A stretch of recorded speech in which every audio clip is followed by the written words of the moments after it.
Okay. Do we have audio now? For the stream to catch up. I was gonna say I will wait a moment for chat. Doesn't seem like it. Here you are. Okay, yeah, I hear Okay, you now. we have audio. Yeah. Oh wow, I am much louder than you.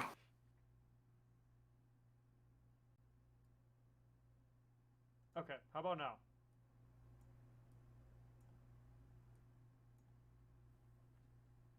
Is this good? That good? We good?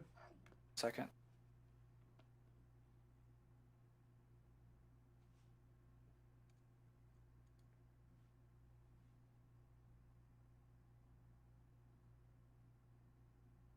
You're still a little quiet, but I'm more even with you. I think you just need to turn up yourself a little bit. Okay, how are we now? Give it a second for the stream to catch up. Yeah, right?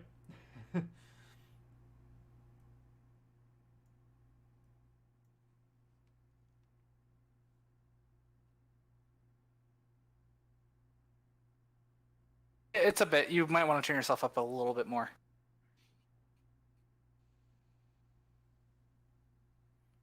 Okay. There. Okay. We apologize, everybody. Yeah, sorry about that. But now we can finally dive into the deck. So we'll replace we'll replace the stream version with the with the recording version. Luckily, I have the due diligence to do both.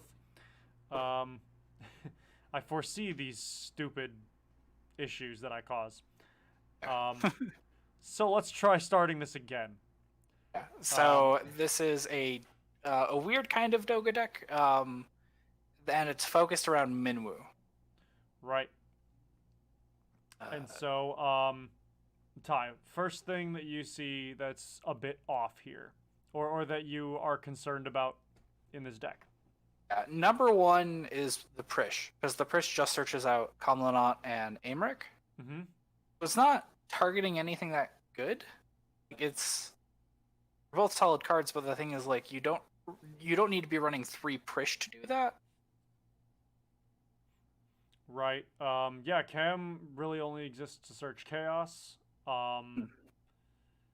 And chaos is only there for the multicolor stuff. So almost makes you wonder if there's better. There's something that could be done there. Unalesca exists to search Garnet, or not search, but like reduce cost of Garnet, which is fine. And of course you can, get a summon back from Break Zone, which is awesome. Oh yeah. No, Unalesca reduces the cost of the summons if you have Garnet out. Oh, you're right. I'm stupid. I didn't read. Well, if you have Garnet out, they're all reduced by 2, which is actually really good. I remember when I first looked through, I thought Unalesca was kind of odd, but now that I see it, I kind of like it. Yeah, no, that's definitely a good combo there. I would keep that already. And then Minwu, of course, Yeah, Minwu's the core of the deck. That's worth keeping. I think Helicarnassus was actually an incredibly good call in this deck. I'd even almost argue like putting it up to 3. Oh yeah, I would 100% put it up to 3. That one's going to 3 there. Unalesca, I think. I don't know. I'm not entirely sure if I want that at 3. It's like the fact that she puts a summon on the bottom of your deck isn't insane. Right. It's still kind of handy. I don't know, because like that's the issue. Is the thing is you're only running 2 summoners, and Unalesca putting everything down to 3 is good. Mm-hmm. Like, don't get me wrong, that's good by itself. Is why I think that it's almost worth it to do it, because having an Alexander cost 3, or see, that's the other issue, is that he's running multicolored summons. Yeah. And your only real trigger for it is chaos. And I kind of want to make the same really goofy proposal I made last week, where you potentially run Kimari. No, yeah, it's definitely helpful and useful. Because this deck covers every color. Like, the only color they're not running is ice. Yeah. So the fact that unless they're playing against mono ice, Kimari will be able to tap for wind or fires. mind you, he can't play Bahamut anyway. Mm-hmm. But I think that's another bridge that I want to kind of, cross, or that's a bridge that we'll, deal with, or a river, whatever the phrase is. I'm frazzled today. We'll cross that bridge when we get to it. Right. Yeah, I think. So. Oh, go ahead. I was gonna say, so I'm split on Yunalesca. I think she's like worth keeping in. Sure. Yeah, I would knock her down to 2, Halicarnassus up to 3, just because Halicarnassus is cheaper, cheaper on the play. Yeah. Has that discard 2 summons, break a forward option, which kind of, I don't want to say it invalidates the Raiden, but it definitely is more effective than the Raiden. Yeah, but something else to consider is that they're also still running Braska. True. Braska reduces the cost of Yunalesca down to 3, so 3 drop 8k, that makes everything cost 1 less is decent. And then they're also running a Searcher for her in Aiko. Mm-hmm. So it's like, I see the framework of this deck. I see what they're going for, and I do like the summoner theme, but I'm not sure if it's. I want to say it's enough. Like, I'm not going to touch the summoner theme too much. I'm probably going to adjust some numbers. Yeah. I don't know. If anything, I'd put like Garnet up to 3.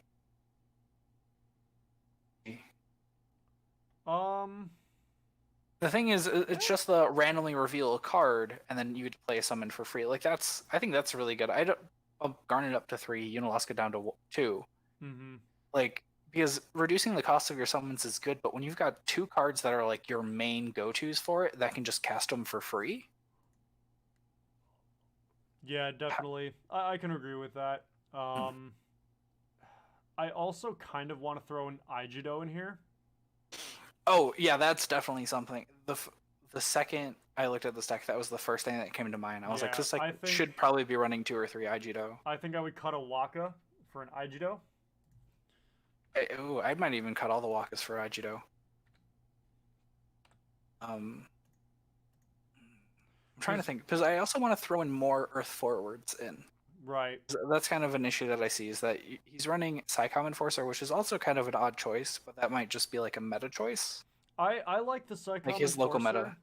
But what I like better is the Wind Alexander that lets you break a 2-drop or more or draw. Or 2-drop or less monster and draw. I believe it's this one? Yes. Here we go. Yeah, choose a monster, break it. Just outright. It's a 2-drop and an EX. So that's awesome. And then you can choose a backup and activate it and draw a card. That's also really good for Minwu, because if you swing Minwu into an empty board. Yeah, right? 4-drop Alexander's handy, but the thing is, like, being able to just say, oh, I'm just going to draw a card instead. And like, I see the Alexander is there to trigger Doga as it is, and that's great. But there's a lot of other 4-drop summons here. Well, I would rather keep the Alexander, honestly. The reason why the 4-drops is for Minwu. Because it has to cost 4 or less. And Doga's 4 or more. So it works for both. Yeah, so that's why I think, if anything, I'd take out. Well, Miss Dragon's fine. I'd probably swap Kusith from 1 and put in more 4-drops. Like, and then I also don't know how to feel about Famfrit. I mean, well, yeah. I'm gonna start off mine by taking out everything that I don't think should be there. So I kind of want to keep the Camelot in and then just put another Searcher for it, or not a Searcher, but another target for it. Yeah. Maybe even bump it up to 2.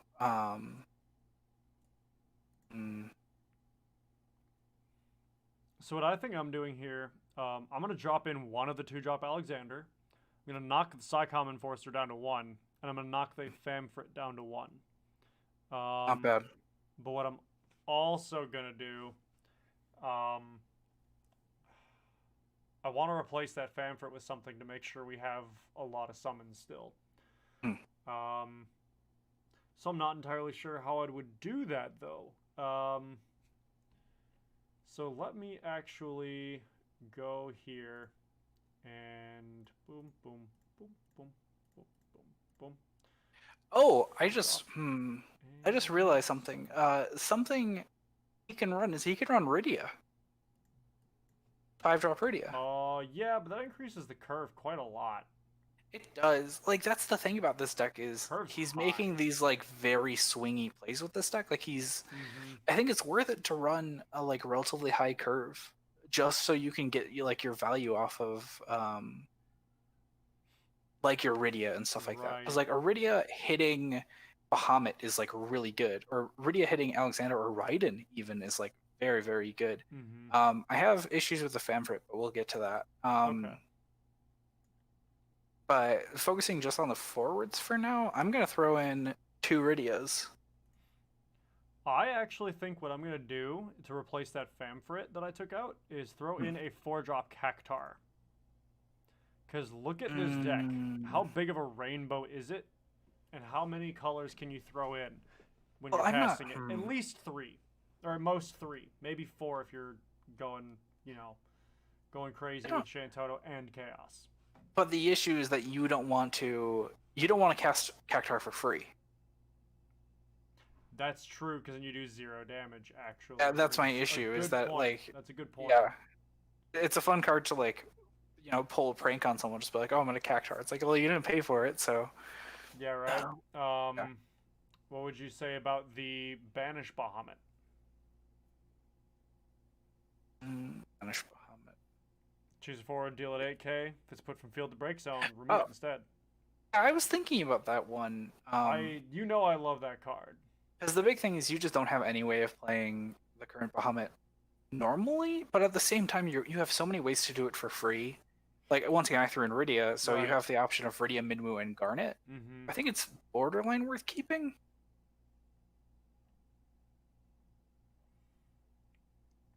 Or like this deck just it's rough because there's so many different directions that you can go with it, and there's so many like kind of weird ways you can take it.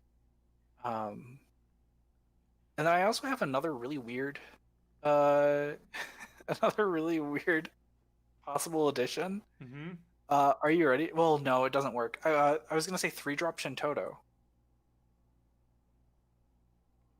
Entire deck minus Helicarnassus is, well, minus Helicarnassus, Braska, and Ico is like 4 or 5-drop. So you're always gonna be fetching something back. She's a Kusith on a body.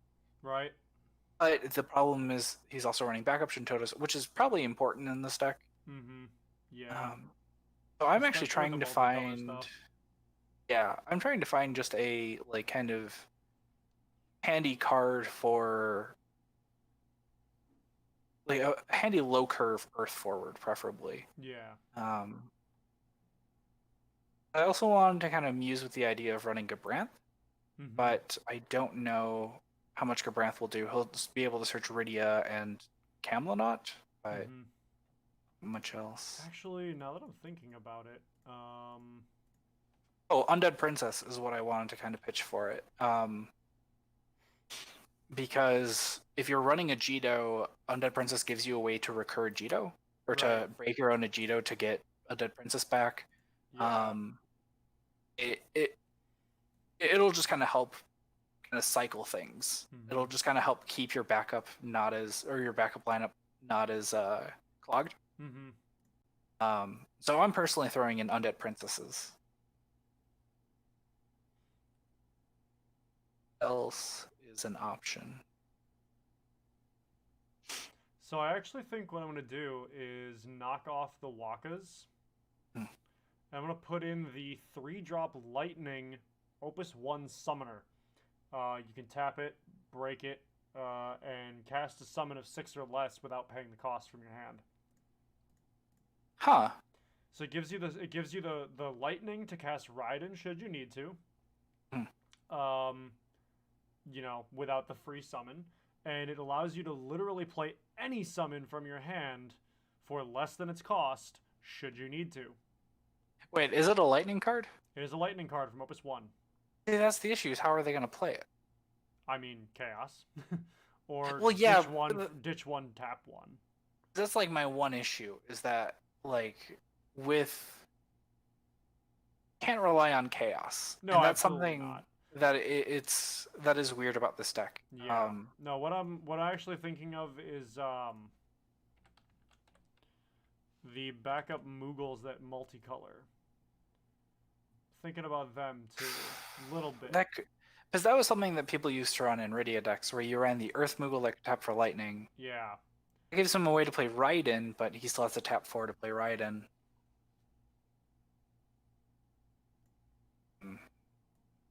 It's tough. It's weird. Yeah, it is very weird. I'm just gonna outright cut the 6-drop fam for it. I feel like it's too much. Okay, because I honestly feel like I don't know. I think also sorry. No, go ahead. I was gonna say you go. I'm also kind of playing around with the idea of throwing in Creel. Cryle? From Opus 7? Yeah. Okay. The cost required to play your summons can be paid with any CP of any element. So if you have Alexander in your hand, you just get, you could just play Alexander if you want. I'm gonna be kind of messing around with the idea of running more just powerful 4-drop summons that don't have heavy restrictions. I'm probably gonna keep in Raiden. I'm not sure about Bahamut. Thomas in chat. Sorry to cut you off, Ty. Thomas in chat said, "How about the 1-drop that draws 2 on autos? Could also run a Phoenix Porum package." Let's get through your suggestion, and then we'll talk about that one. Yeah, the Phoenix Porum package is actually a really good idea. The 1-drop auto that draws 2. I think that's the thing that insta kills itself.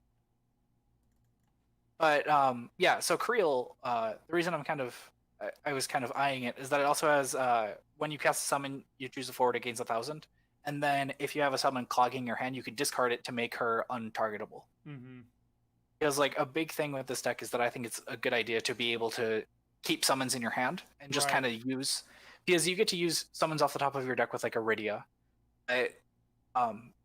Summons in your hand are almost like ammunition, where you can just discard 2 for Helicarnassus to kill something, or you get a Minwu cast 1 for free, Garnet cast 1 for free, Creel to do stuff. Yeah. I'm personally going to be throwing Creels. I do not hate that one bit. Trying to think of which 1-drop it is that Thomas is talking about. About Opus, I think it was Opus 10. It's a 1-drop forward when the opponent, I think it's when the opponent plays a forward, it kills itself and then you draw 2. Oh yeah, no, he's talking about Famfrit. Or wait, is he talking about?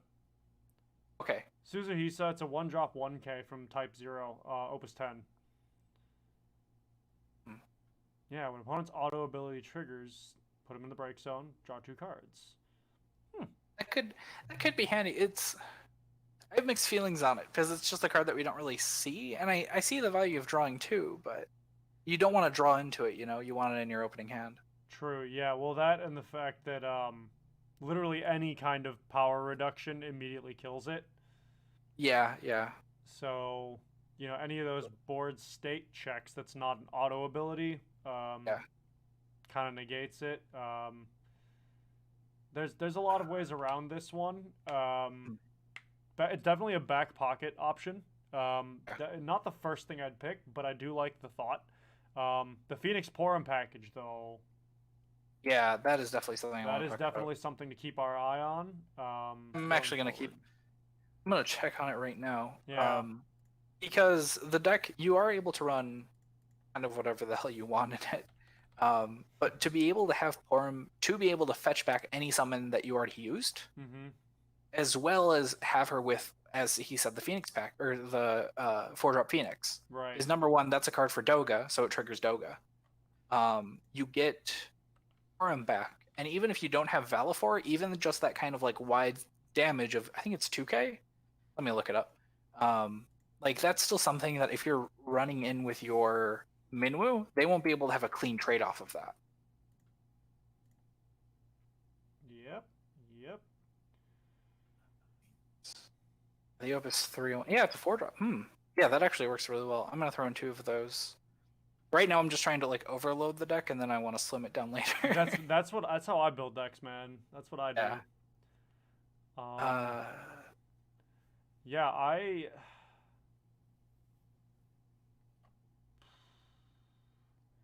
Yeah, I'll throw the Porums in. Nix. There we go. And then we'll. Where's the other card I'm thinking of? Moogle. It's one of these guys. Where you at? Where is use? That one. There we go. The water Moogle that can produce the fire. Okay, so we're sitting here at 54 cards for me. I'm not even done putting stuff in yet. I will definitely take this Prish, pull it down to 2. Psycom Enforcer. You could probably do without it. You could probably just do without it. Noticing now that I'm going through the summon, there's like no good 4-drop summons for Earth. I know. I see why he was running Yojimbo, because like Yojimbo's like the one. Your only other options are like I think that's Opus 2, Opus 3 Atomos. Yeah, it's one of the old Atomos. The one that just is the Raban effect, and then yeah, that's it. Wow. Yeah. Yep. I see why he's running Mist Dragon now. Yeah, is Kadaj better than Mist Dragon? Another target for Prish. Yeah, that would have been.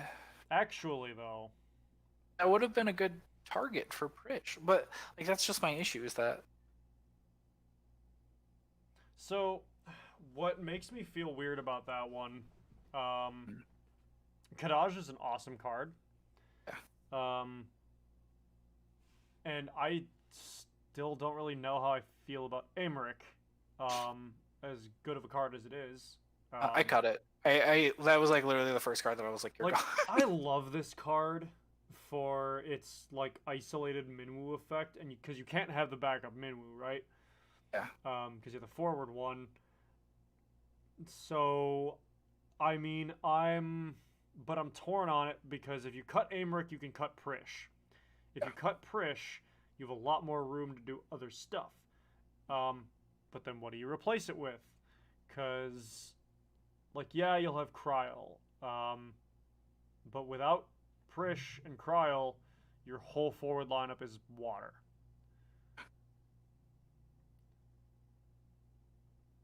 Makes you very reliant on the water stuff, which then dampens the ability to multicolor for the whole summon lineup.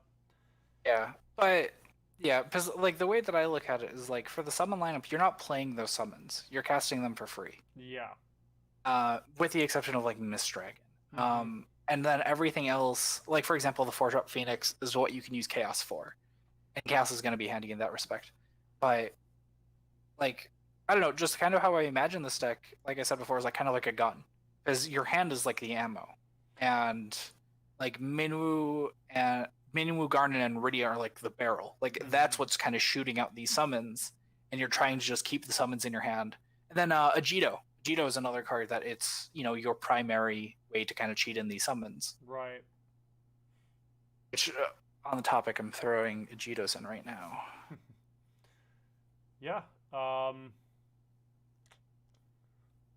It's so tough. Yeah. Because I accidentally put in 2 Kamlanoths. We also can't test this. You could do the test hands. You can do the test hands, yeah. So yeah, if we were to put in, well, so did you keep Camelot? Yeah, I put him at 1, and then I gave him. I was doing some stuff while you were talking, and I'm just like kind of playing with these ideas. I keep putting in and taking out stuff, but Thomas in chat. I'm not looking at chat. Yeah, Thomas in chat. Braska's Final Aeon. I'll get to talking about Braska's Final Aeon in a second. The big issue. I wanted more targets for Kamlanoth, so he mentioned Kadaj. I'm like, well, Kadaj is a really good card for this deck. So I threw in a Kadaj. And then I'm like, well, you also want Kamlanoth to be able to search a summon, so you could use it off of Garnet or something. So I grabbed Arc, but I'm kind of on the fence about it. Okay. and then you're still running Chaos. So Kamlanot has 3 targets. And then if you draw into any of these targets, they're not feel bads. You're fine with having a Kadaj. If you have Arc, you have ways to play him for free off of Garnet and Rydia and Agito. And it's also pitching fodder for Helicarnassus and Creel. So it's not the perfect card that you want to draw, but it's a card that if you have it in your hand, and let's say you're behind, like so a big issue that I found when I played my Rydia deck is if you're behind, you kind of lose. Or rather, you kind of want to play from behind, but the thing is, it's really easy to be overwhelmed because you're targeting 1 or 2 things at a time. And even when we played, an issue that you saw was Illawa. Like the deck didn't have a good way to tackle Illawa because I'm using 9 drops and 10 drops and 7 drops. Yeah, so you were burning a lot of resources for one small card. Exactly. So Arc is just kind of this 1-card answer to Illawa.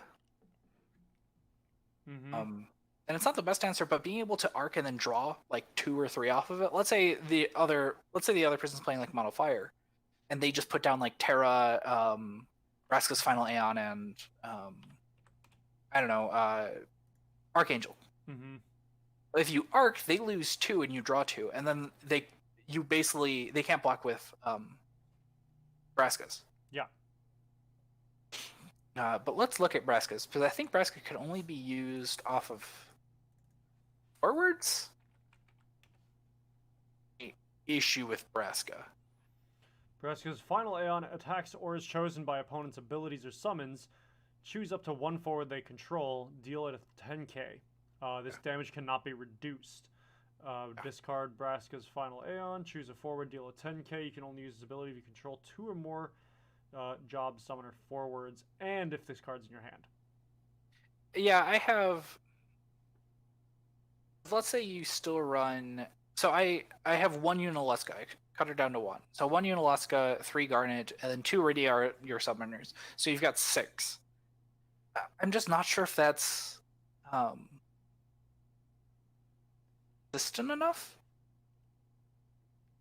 It might be worth it to put in like 1, but it's close. And the thing is, you also don't mind playing Vraskas. Right, like it's definitely useful in or out of hand, but late game you want it in your hand, and you want, well, it depends, right? Because you could have late game, it could be the situation where it's like, okay, I need to shotgun out like 3 or 4 things. So if you have the summoners on the field, this is a murder machine. If you don't have the summoners on the field and you need something on the board, this isn't gonna help so much. Because it's only going to do so much once it gets there.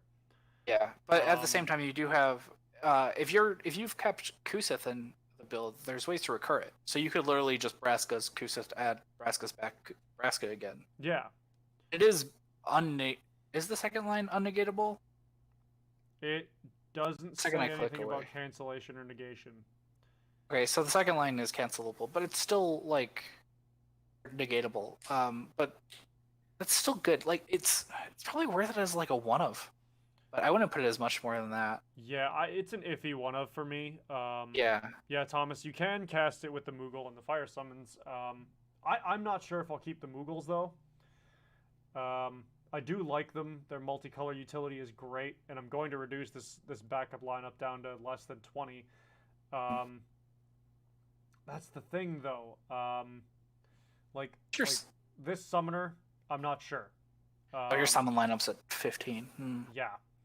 I shaved mine down to like 12, but I want to beef it back up. Right? Like, you need to have those summons in deck more than in grave. Because the summoner I like it's just kind of a desperation move. Like, okay, I need to crack something, whatever. But I might not keep it because you have so many other ways of pulling stuff out and blasting. Yeah. The Moogles are hot. They're great, but if you only have 1 or 2 of these other summons here that are multicolor, they're not quite crucial, and you can get away with having chaos for desperation casts. Yeah. Scholar is nice. Actually, I wouldn't feel too bad cutting this Scholar though, to return something to your own hand, because without Famfrit to save, to need to save something from Famfrit, don't really need it. Yeah. Yeah. Actually, I feel you could cut those scholars for a class fourth Moogle and and call it a day. No, I do have another idea. Okay. Actually, no. Class Fourth Moogle is actually probably a really good idea. It's probably a better idea, to be honest. What were you gonna My say? I was gonna suggest. I think it's Alchemist. It's a new Opus 11 card that I discovered, and I'm like, why aren't more people playing this? And it's, it's. I think it's a 2-drop water backup. You could tap it, and break it, and Oh, yeah, discard a this card, one. and then search any card in your deck that's the same type. If you discard a forward, you add a forward. If you discard a backup, you add a backup. Mm-hmm. And that kind of helps if you're looking for certain summons in here. So let's say you've got Bahamut, but you don't have any way to play him right now, and you're like, oh damn, I need a Mist Dragon. Then, mind you, you're still losing a backup. You're basically paying 3 to be able to search something for a certain card. Right, right. But still, I don't hate it. that being said, I do think that the Moogle's the better idea because once again, you can put Abraskas in here. Use the Moogles to be able to play the fire stuff. Like the fire stuff's going to be good. Oh, hey, Dan's in chat. Dan says they submitted the deck for one of the guys in my locals. We talked about a final Aeon. We also talked about Tyro in the backup lineup. Oh yeah, he mentioned Tyro. I forgot about that. Yeah, Tyro is Tyro's really hot. good in this deck. Like that's why I feel weird about this deck because like the whole backup lineup, I wanna run too much in the backup. That's the I wanna like, run, that's like, the all these, like, problem. How very what high do cost you want cards. to throw in the backup lineup? Like I can only imagine the frustration of trying to select everything for the first draft of this deck. Yeah. But, Like I'm looking at it right now, and right now I'm running 7 5-drop backups. So I'm just like, I want to run Tyro, but I don't Yeah. know. like the way I'm looking at it is, while you do want to have those forwards there, Tyro is a really good option. And even though he's an EX and he's got a damage 5 ability, it's a 5-drop. Yeah, And it's like that's the thing. It's like all the good stuff. Like we have so many expensive things here, and they're all Earth also. So like you almost overload on Earth. yeah. And like obviously I'm over the cap right now, and there's a lot of singletons that need to be multied up on. God, I'm so torn. Man, Yeah. Dan, you submitted a really good deck for this one. Yeah, this is a Rubik's Really Cube got because us there's just thinking. so many ways that we can do it, but we don't know if it's the right way. Like, oh, Yeah, no, this is solid. I'm having a lot of fun on this deck, but This is at the good. same time, it's just like, what do we do? Like, I don't want to take Prish down to just one, because that's Eh. a lot of singletons in the deck, but that's also negating the entire possibility of her special. I just cut her. I was just like, screw it.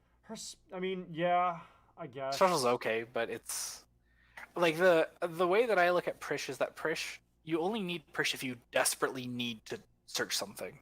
Yeah, I suppose that's true. Like, and yeah, so Dan mentioned he's been trying to make Minwu work since it came out, and Doga makes a lot of huge plays possible, and I agree with that. But yeah, because absolutely. The thing is, the reason that this deck works, a friend of ours, Matt, who's in our play group, he was running Rydia Doga for a while. He and- rode that deck.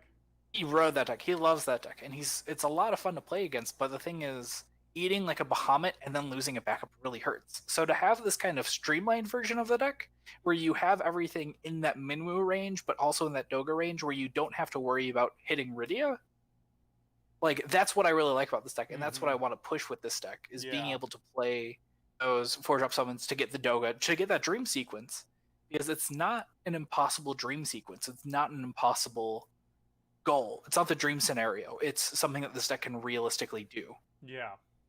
It requires a bit of setup, but you can do it. Yeah. So I think on that note, I would cut the Prish. I agree with Ty. New Arden for stabilization. Too expensive. Let me remind myself what he does. He's weird. It's whenever he gets removed by an effect, you can play him back at the end of turn, I think. Yeah, you're right. And then when he's put in field to break zone by your opponent's summons abilities, play him onto the field till at the end of the turn. Yeah. So basically, either way he dies. Okay, no, yeah, you're right. Okay, so yeah, that's if he goes to break zone though. My issue with him is that he's kind of a 5-drop do nothing. Yeah. he's cool because you just get to like recur him, and he comes back. But the thing is, like, it's not that big of a deal. Like, people aren't going to be only when freaking out he about a dies 5-drop via Arden. break, like summons or abilities. Yeah, So if he dies in combat, which, you know, is very likely. which will happen, yeah. Yeah, like, especially in a meta where there's a lot of damage, there's a lot of reduction, of power or damage, whatever. There's a good chance he won't come back. You know, he'll go out for milk and just not come home. And so, like, it's a good thought for stabilization. Yeah. Yeah, he does stop the attack for 1 turn. But like, let's assume this is late game, right? Your opponent's gonna have quite a few forwards and backups. Like, they can party with 2 things, you know, slap him and continue going. And especially with all the forwards in this deck getting increasingly expensive, especially with the summon. Like, the summoners are gonna be cheaper, right? Because of your stuff in the back row and each other and whatever. I don't know. I don't hate it. I just have this weird gut feeling that it's not enough. Yeah. Like, well, that's another back pocket option. That is definitely a tech choice. Just not quite one that I would employ. That's just me. Right now I'm looking at my list and I'm really tempted to just say screw it and sending it to you. There's like this idea. The thing about this deck is it's such a big idea. Yeah. And there's so many ways to do it, and it's kind of like this archetype that we never really saw shine in the meta. Like, the only time that we really saw it shine was the Rydia deck in Japan. And it's really fun, and there's so many ways to do it. And it's funny, once again, like, this Minwu, I think we've joked about it on the show once or twice. Like, it's a card that, like, people don't really care about. It's a really cool card. Yeah, it's like $2. Yeah, it's like one of the cheapest L's in the game. It's just like, oh, it's that Minwu. And people thought it was weird that it's getting the full art treatment.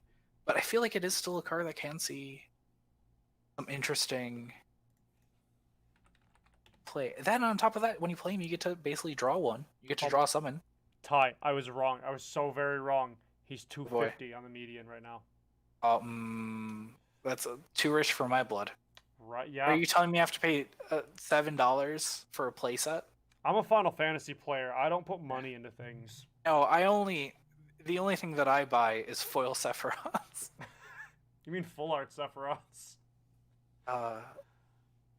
Is there a full art Sephiroth? No, there's no full art Sephiroth yet. Oh wait, no, now there is. Yeah, I was say there is now. Yeah. Hold your tongue, heretic. Yeah, I already have mine, so I'm happy. Also, really quick, I'm gonna go on a slight tangent. I love the new Sephiroth, just because I don't have to run 3 of them. Right? Just being in a deck where I'm already running other Sephiroths for his effects, I'm so happy. And the fact that I could search him, oh my god. So,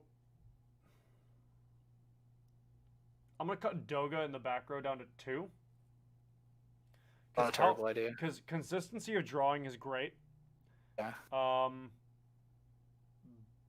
But you can get them back with Kusith if you need to discard one. And if it's on the field, how often is it really going to get broken? Yeah. So, I mean, if you have to mulligan to get one, doable. If you have to discard one and get it back, doable. I think Doga's fine at 2, which puts most of the backups at 2, except for Chaos and the class 10th Moogle. But those are not as crucial cards. Yeah. So I think I think I found a balance of backups that I'm comfortable with. Keep in mind, like we said before, Tyro is a tech option, not one that I'm picking, but it's there. I want to pick it.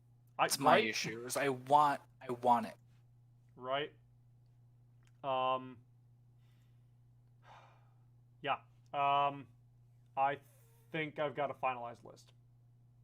I'm gonna need a minute because right now I'm just really going back and forth on a lot of stuff. Like, I still feel weird about running that 4-drop Bahamut, knowing that there's no way to rawcast it. Oh, no, you can rawcast it. I I keep thinking that you have to just tap. I keep thinking that you fire. can only tap fire backups. Yeah, I know it's fire you can only cast with backups. Okay, yeah. So it's like Raiden in that sense. Mhm. Yeah, okay, never mind. That's fine. Like I'm just gonna run through the colors and see what other 4-drop backups might be worth running. Okay, I just checked ice, and that's just a shithole. It's Yeah, like, ice oh is boy, not kind for the backups. there is one good one though. 4-drop Shiva, the one that dulls and freezes 3 things. Summon... yeah, yeah. But is it worth it a one of? Yeah, that's Only the on thing, your turn right? Like, do you anyway. pour him it out of grave or whatever for a desperation move? Like, I'm adding it as a joke, and then I'm gonna look through the other colors. which Shiva is that? Is that one of the newer Shivas? Yeah, that's this one. Yeah. Dull them and freeze. Pretty Shiva. Yeah. I already know Earth doesn't have any. Yeah. I don't know, man. This Shiva's not terrible. I think this is a very good stabilize and back foot card. It's just the fact that you get to turn off the opponent's turn, and the thing is, so I'm playing Minwu. I have Minwu on field, right? Mm-hmm. I swing in with Minwu. I cast Shiva for free. Immediately dull in 3. They don't get to declare blockers before that effect resolves. I get a free swing with Minwu. Thomas suggested Zalera. I was thinking about that. My big issue with Zalera is, or 4-drop Zalera specifically, is it's not as good as you want to think it is, and like it's really weird because like Zalera is a card that I was on and off running in ice. You ran it a lot whenever you tried it, yeah. I ran it at 3, I ran it at 1, I ran it at 3, I ran it at 2, I ran it at 1, and I kept flopping back and forth. I ended up just settling on just running Glacias instead. Yeah. It's a good card. The only issue is there's only so many ways you can use it. Well, you cast it for free, but also they have to be dull, which you can't really do in this deck. Yeah, so like it's nice because you break your own Porum, but you also break your own Halicarnassus. Should they be out? Oh, it doesn't target your stuff. I mean, it says break all the dull forwards. Oh, opponent control. Sorry. Yeah, you dingus. I'm stupid. Remember, that was a reason why I didn't like that card for a minute. Because I was just like, why would I want to break my own stuff? Because I didn't want to read the rest of the text. It's like in a similar way, like running Exodus. Like the issue is that it's when you can use it, it's going to be good. But there's going to be so many times that you're going to use it where it's just like it's going to kill one thing. Yeah. When you'd rather run something that you can actually target, like Bahamut, or even Phoenix, just to get the value off of a Porum. Yeah, especially since I think this deck also focuses on like point removal rather than like wide removal. Yeah. Dan says we play tested that Shiva a few times and we ran into is the heavy removal rarely left enough targets for Shiva to be useful, or you were so far behind it was too little too late. That's okay. That's fair. I'm happy to hear that because that's something I could definitely understand. And that's something that I'm really not surprised that you guys ran into that issue. It wasn't out of the realm of possibility, so I'm glad that you guys actually tested that and already said, "Hey, that's not in the realm of possibility." Yeah, definitely. Because like I was saying, this deck is like point removal, which is good. And I think that Shiva's great for back foot stuff. Thomas brings up a good point that Zalera kills something without targeting. Yeah. Well, Felthanos is going to be one of those cards that stays up a lot. It's a defender more than an aggressor. That being said, there are those people who will swing in with a Felthanos, get that extra damage. It'll break Braskas, which is cool. That is, what was it? Felthanos is just not an outright answer to this deck, and I hate that. There's not too much we can do about that. Yeah, well, Zalera is also going to be... And it would also be an answer to the... to Opus 2 Zandy, which is a very aggressive card. Yeah, I do have one weird suggestion. Okay. Sildra? Sildra? Oh, Sildra. Bounce 2? The two cards that I think are like kind of weird tech choices that could possibly work is 6-drop Sildra, Mm-hmm. or what was the other one? 5-drop Valifor. Valifor because it bounces all your stuff back to the hand. Oh, is that the one? Oh yeah, Maybe Sildra, only because number one, it's a Falthanos answer, and if a person just played a Falthanos, they just went through a lot of effort to play that Falthanos. Yeah, but it's I feel weird about it because you might at that point you might as well just Shantoto. I don't know. It's just the fact that you could play it for free off of Vegito. You can get it for free off of Garnet. Yeah, it is a way around Falthanos.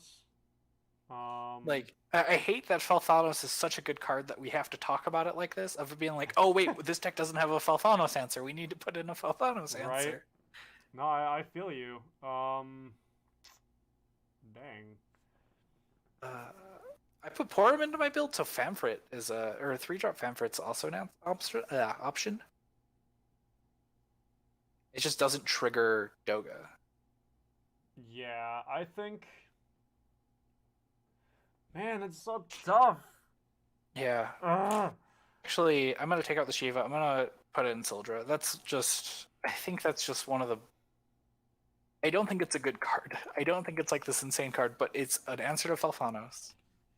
Falthanos cancels anything of 5 or less. I like the Sildra better, especially because making them recast that 7, it's a lot. Yeah, that hurts. It's as somebody who's had that happen once, that hurts. Yeah, it's infuriating. I don't know. I still feel like weird about it, but yeah, I mean, I think it's okay to replace. Alternatively, they could run Odin, Opus 1. The 4-drop? 7-drop. Oh, the 7-drop. But the thing is, that also relies on, an Agido or. Yeah, that's. Yeah. Big that's why Bahamut. I feel weird about it. Thomas says big Bahamut. High roll with Rydia. Our curve is. 9-drop Bahamut. 9-drop Bahamut can work, but it's. Like, the thing is, 9-drop Bahamut works in the Rydia deck because you're running 3 copies of 9-drop Bahamut. Right, yeah, you're more likely to hit it off the top of the deck as opposed to drawing it and casting it. And the other thing is, cast it off of the summoner. For me, at least, the 3-drop lightning summoner, you can't use it off of that. So I'm trying to keep things under 6. Yeah. That's just me. Yeah. Garnet, I don't know. Like, the thing is, this is kind of an issue with us not playing in person as much, is I want to see what this Garnet can do. And I want to see how consistent this Garnet is. Because it doesn't seem very consistent. Right. But the thing is, being able to, like, play out your hand with Garnet and then holding onto that Sildra, and then being able to just play the Sildra for free, or playing the Arc for free, or playing the Raiden for free. Like, it's... Yeah, because, okay, so I'm going I think show off Arc here. I'm going to try a test hand, and then I think I'm going to submit it. There we go. So, 10-drop Arc allows you to... It can only be cast during your turn. Which isn't going to be an issue. Well, right, yeah, because you're using all the effects to do it. All forwards lose 8k. And that one... See, that one I would only like if you had the Waka still in deck. As it just keeps... It keeps your important stuff alive. Yeah, because the only reason I want to use it is in case you already have Shantoto out and you don't have a way to recur her. Yeah. You just Agido into Arc. Agido into Arc, break a backup, potentially wipe a board. And then if you have anything, well, that's the issue, is like nothing of yours is really going to survive outside of like Kadaj. Yeah, at that point, you might as well just use the Valifor. What was the other card? Zodiark? I don't think it's worth it. Unless you could prevent the damage. Like if you were running the 4-drop Gabranth? Yeah, that would be great. But that's throwing in a forward for a 2-card for just that situation combo. Yeah, that's just a dream. And like, you can get away. You can like prevent burn or you could prevent like the damage or something. Like Gabranth's fine by himself, but it's Yeah, you and want then him for that combo, and I don't know how often you're gonna pull that off. um, Thomas says Oh, counters from Garnet can protect your stuff, or if you have Tyro also. that is Um, true. I mean, yeah, but Those are just like so like odd. The thing is, I'm not gonna play an arc when I don't want to play an arc when I have a field. You know? exactly, yeah. It's when your opponent has a field, but also like, do you really want to? What if your Garnet's new, right? Like, what Yeah. if your Yeah. Garnet is fresh?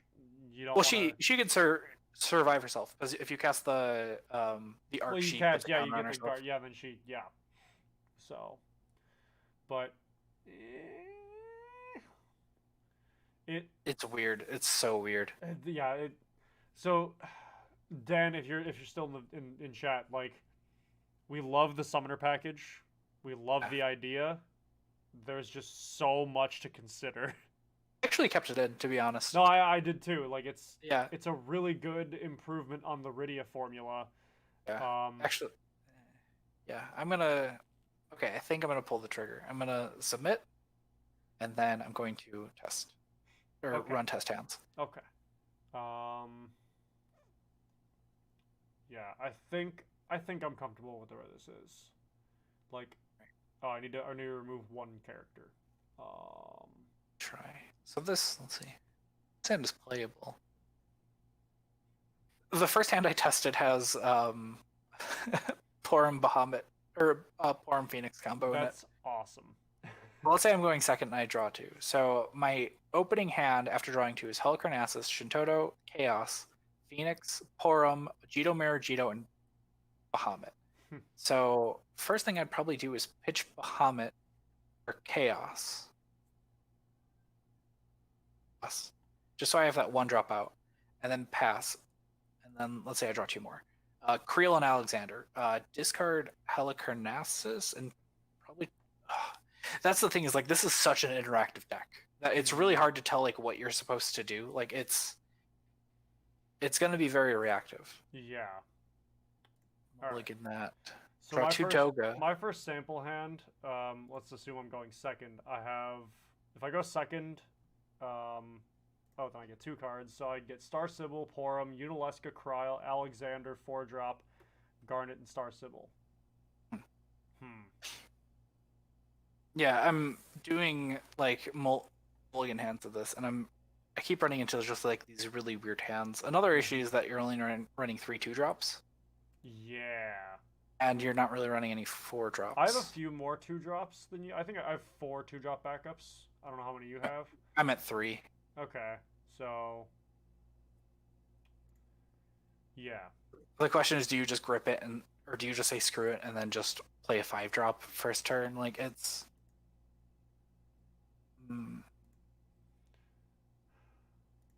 Yeah, these opening hands are really bad for me. Yeah, Thomas says I really want Art to be good because 9 is my favorite game. That's fair. That's fair. You also give good opinion too. Trust me, fam, I 100% understand. I love Tactics Advanced, and I'm so happy that March Ritz finally works. After 11 sets, March Ritz is actually good. People are complaining about it. And I'm just like, come on, like. Yeah, as someone who's wanted FFTA to work for the longest time.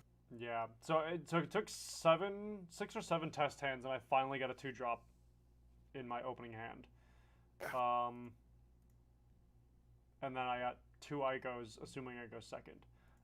It's weird because you just have to start so behind. Yeah. That's not what you want to do in this deck. Yeah, this was slightly better because I have Ico. I've got Ico, Braskas, and Phoenix, and Porum. So I already have Porum Phoenix ready in case I need to. So I could pitch like the Phoenix and Helicarnassus to search a summoner. Let's say I grab... Wait, is it forward? Yeah, it's forward. So in that case, I'd probably either grab Unalesca or Rydia. I had a way to search Minwu. Yeah, Minwu Searcher would be nice. Is there a 2-drop? Is there an Opus 2 Searcher? I don't think so. I don't think there's any searchers that go for Minwu. If there are, they would be something from Final Fantasy 12. Yeah. Or not. I mean, two. Wait, no, yeah, no, sorry. Yeah, no. Dingus. I was thinking. My brain went to Larsa for some reason. Because the four with the similar effect as the backup Minwu. Yeah. We both had a long day today. Yeah, we both had a long day. I'm gonna cut an Ico, and then put another 2-drop back up.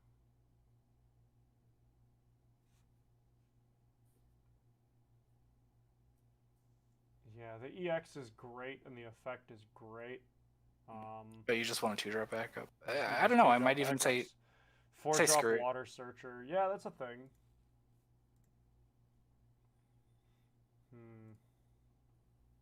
It's a choice. Draw 2, discard 1. Oh, okay. I think I found out what you want to be running. What? Opus. What Opus are you? Tell. I'm just gonna throw you in. Opus 3 Summoner. Choose one summon in your break zone. Add it to your hand. It says Opus 3. Oh, the 4-drop. Yeah, he essentially costs 2. Right. Yeah. Oh, okay. Yeah, because you almost start off every one of. Oh wait, there's also another good card is Eodolus. Tap, put Eodolus into the break zone. Choose one summon of cost 4 or less in your break zone. Cast it without paying its cost. How do you spell that one? I know what card you're talking about. Edolas. Oh, it's the I. Okay. I had the E and the I backward. I put Summoner and Eodolus at 2, and then I'm 3 cards over. It might be worth it to cut Shintoto down to 1 because I'm still running Star Sibyl at 2. Hell, it might even be worth it to put Creel down to 1. She's good, but not good enough. Dan says the only thing that searched Minwu was the Opus 6 Ricard. Of course, that's the only card. Yeah, you're right. Ugh. I haven't even looked at. Oh yeah, he's a lightning card. 5-drop EX, 8K. So he's under curve. And he only searches a specific 3 cards. 2 of which are useless to us here. That's Opus 2 flavor, or not Opus 2, Final Fantasy 2 flavor. Yeah, no, I mean, that's fair. But yeah, and I haven't even played it. Yeah, Thomas says the generic water searcher. Yeah. One card over. Because like you're not you're hinging a little bit on Minwu. Here, I put Shintoto down to 1 because you're already running a lot of removal. Like Shintoto is just kind of like the nuclear option. Fair. So let me update and do test hands. I might actually have it at a point that I like it. And Star Sibyl can go down to 1 then if Shintoto's at 1, probably. Because you possibly have no Prish. Because she can also search Cam, yeah. Yeah, so yeah. Star Sibyl too, then that's fair. I'm running 18 backups, and I think that's fine because this is a heavy curve deck. I'm also still running the Undead Princesses, so you can break Star Sibyl, Ajito, or you don't want to break Doga, but you can break Star Sibyl and Ajito if you need to. Right. I should probably slim Undead Princess down to 1, honestly. Probably put in another summon. She's a handy card, but you definitely don't need her. I'm going to put Eodolus at 2 and do that. So basically every backup here is a singleton or a 2 of. Yeah. Alright, I think it's how I want it. I think it's looking pretty now. Let's try it. God, we spent over an hour on this one. I mean, there's a lot to work with here. 2-drop White Mage, category 11. Might not be 11. Okay. Does it do? I'm looking up and seeing which one this is off the top of my head. This one? No. This one. Pay 2 water and dull it, put it in your break zone. Choose a water summon in your break zone, add it to your hand. That's the thing, though. That only works with Sildra. Yeah, At you're least only in my targeting deck. Sildra. In my version, it only works with Sildra, and it's a one of. Yeah. So, tech choice. Let's call it a tech choice. So I'm going through test hands right now, and I'm liking a lot of what I'm seeing. Mm-hmm. So, for example, this hand started with Helicarnassus, Zodiark, Alexander, Phoenix, and Eodolus. So I can pitch Alexander and Phoenix and have them just available for Eodolus. Mm-hmm. Oh wait, no, I need water, obviously. Pitch Helicarnassus and like Alexander, which is a card you'd prefer to have. Yeah. And then I drew into Uniluska and Garnet. So those are also two cards that I could discard. I could discard Uniluska and Alexander to be able to just Eodolus. That leaves me at 3, so I can play Helicarnassus next turn. And then let's draw 2 more. Sildra and Braska, probably discard or Braska. Garnet only costs 3 now. That's 2 turns of setup, and I've got 2 backups. Draw 2 more, and then that's Rydia and Creel, which it's giving me a curve. I could play Rydia for 4. Get out.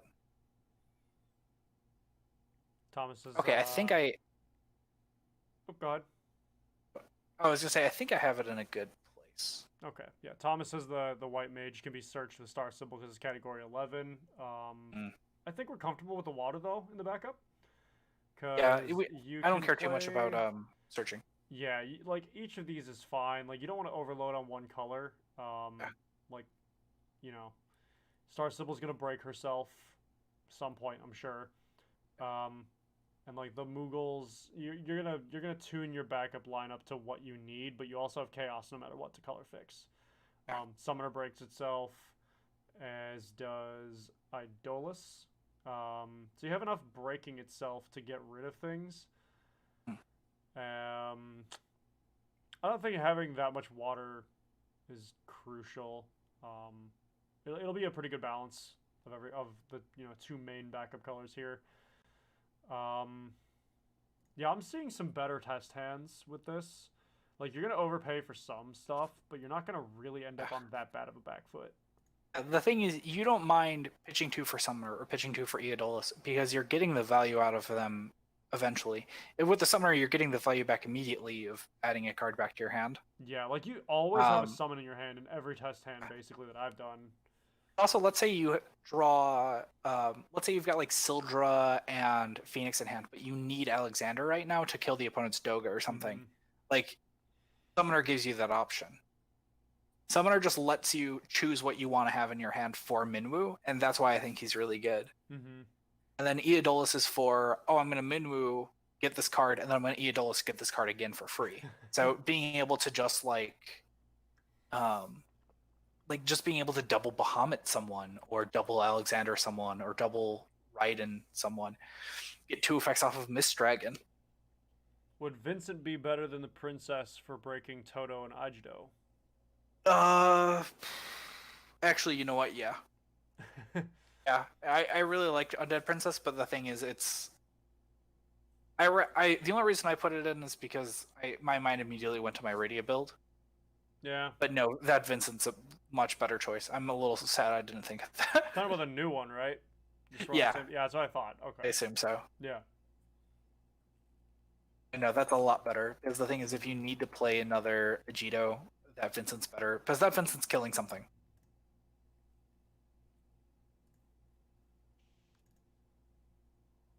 Alright, I think this deck's in a better place than... Yeah, because the way I'm looking at all this is that you're probably more comfortable having gone second almost every time, just to make sure you get those extra 2 cards. Yeah. Because you this is definitely a go second deck, and that's how the original Rydia deck was. It was kind of go second because it was you prefer drawing the cards and being able to set up. You're gonna take some early game damage that's like unescapable in this deck. But it's when you hit that mid game when you have Minwu out and Minwu's just knocking down something whenever it attacks. Yeah, you're at 3-4 damage and suddenly you're a beast to be reckoned with. Yeah, I think the only thing this deck has an issue with is like, I don't know, Illawa. Swarm. Yeah, Illawa and Swarm decks. Yeah. All right. Doing one last change, one single change. Okay. And then we'll check out your version. I put in Zodiark, but I'm kind of regretting it. Doesn't seem like a card. Like it doesn't feel right. Hmm. I suppose it's just because I tested that in my Iridia deck and I cut it in like an instant because I was like, no, this doesn't work. All right. Well, we'll be finishing this deck up, it seems, and then we'll move on to the other deck. Yes. Okay. Ready to send it? Make sure it's at 50. It's at 50. Update. And grab, copy, paste. Shooting it to you on Facebook.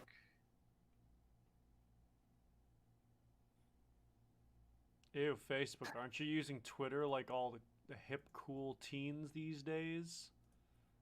No one can know my Twitter. Which one? A lot of people. I'm lying because a lot of people know my Twitter, but my Twitter is just for sharing bad fighting game opinions. Okay, I sent it to you. All right, got it up on screen here. Cool. Cool. So, Ty, you opted for. Yeah, you opted for. Oh, did you guys get a third, or are you gonna take comment suggestions? We can take comment suggestions. We still got that third slot open.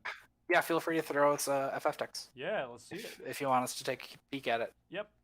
I mean, Link can go in the chat or to our Facebook group or page. Yeah, page. either or. Yeah, Yep. Feel free to shoot us a deck if you want us to tinker with it. Yep.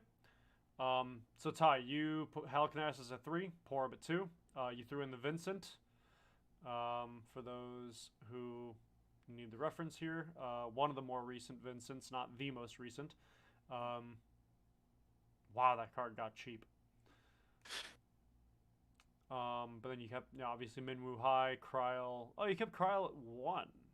Okay. Yeah, I thought about cutting her, but like it's being able to play Phoenix without color restriction, being able to play Alexander without color restriction, I think is like good enough. That's why I put her at like 2 or 3. And it's just the fact that you can use her to discard an arc. The thing is, I don't feel like that's going to be as useful as I want it to be. Yeah. Oh.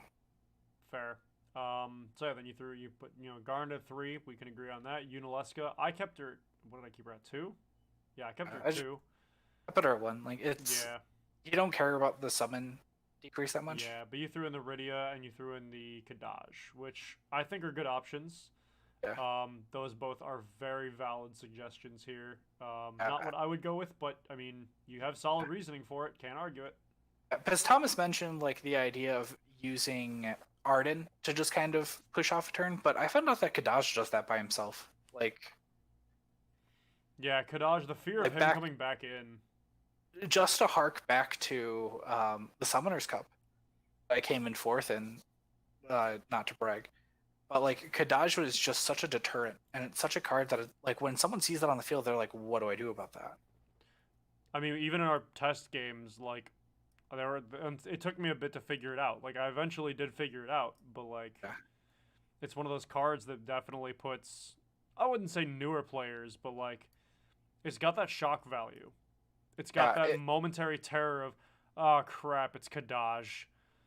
It's just the fact that you have to bend over backwards to get rid of it. Yeah, right? Dealing with that card is almost as annoying as dealing with him in Advent Children always screaming for his mother. Don't try to tell me that was an endearing series of scenes. It was the most endearing series of scenes. To be 100% honest, I don't remember much of Advent Children. Well, we can watch it together once. Actually, why don't we just hang? Yeah, next time we hang out, whenever that is, we can just throw it in because Kim still has to get refreshed on it after having played a lot of 7. Yeah. So it's been years. I think literally the last time I watched it was like with you guys back in high school. I mean, I threw it on the screen at work during one of the pre-releases once. Yeah, but that was just one of the pre-releases. I wasn't watching it. Fair enough.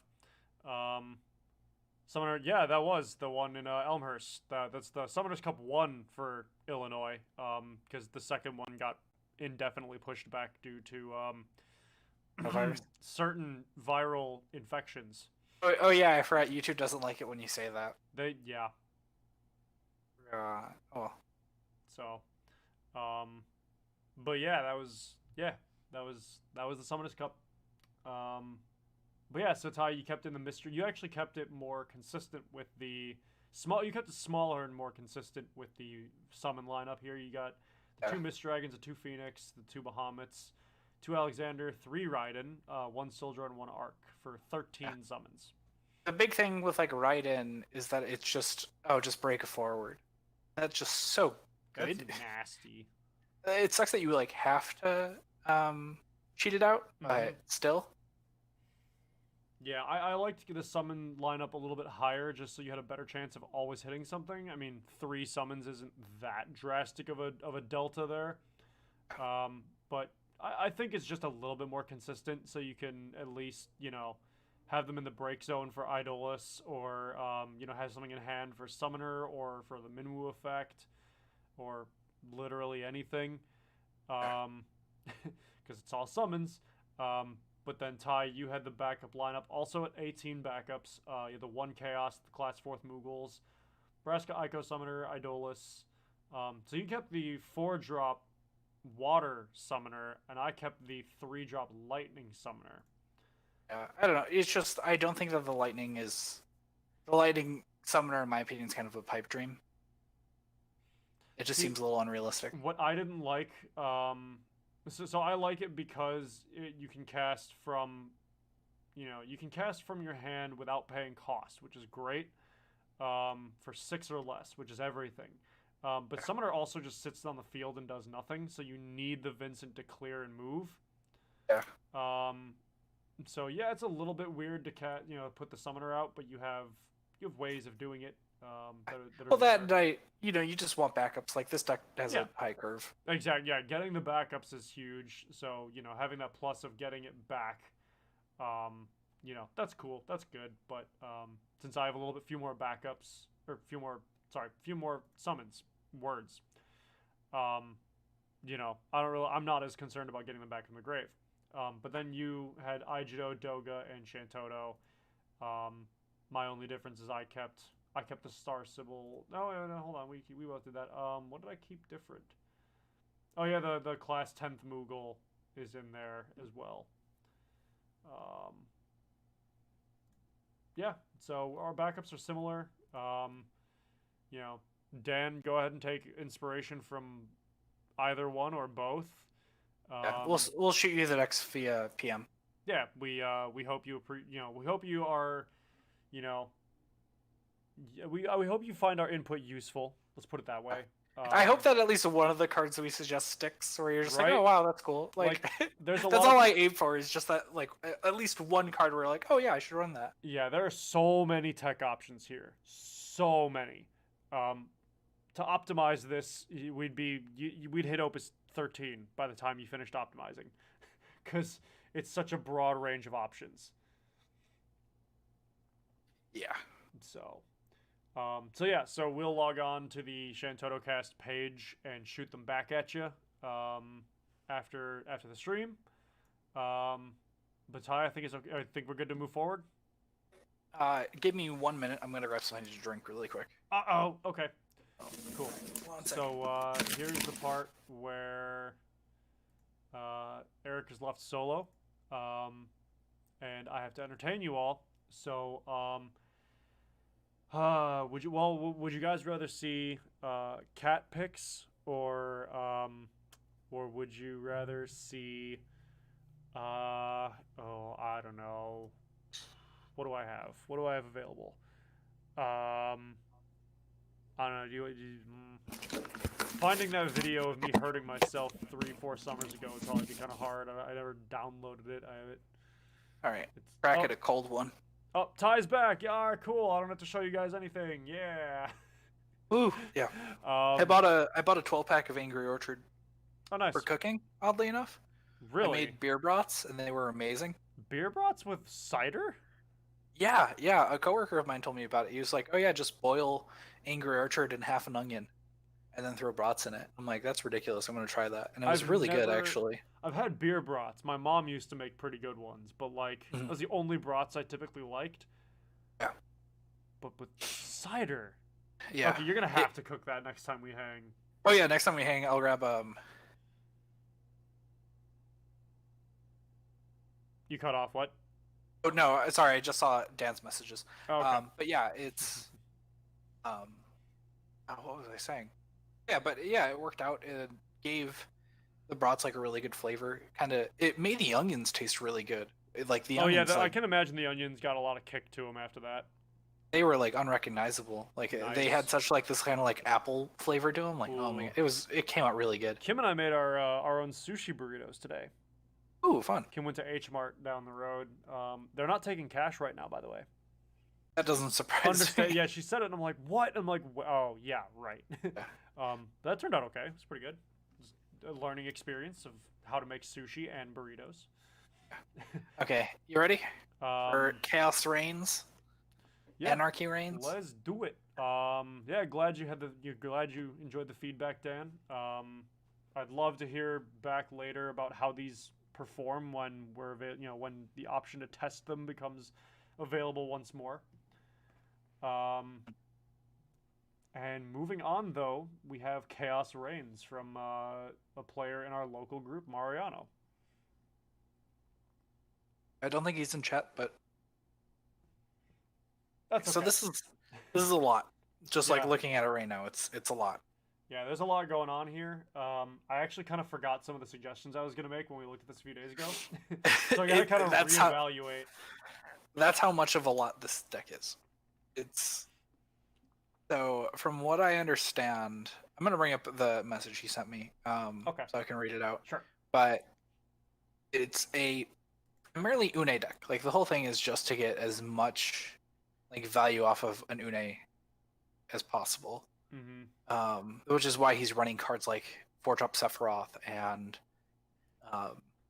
Orphan and let's see who else. Fina, Sephiroth, Izamat. Like all of those cards are just to be able to get so much value off of an Une.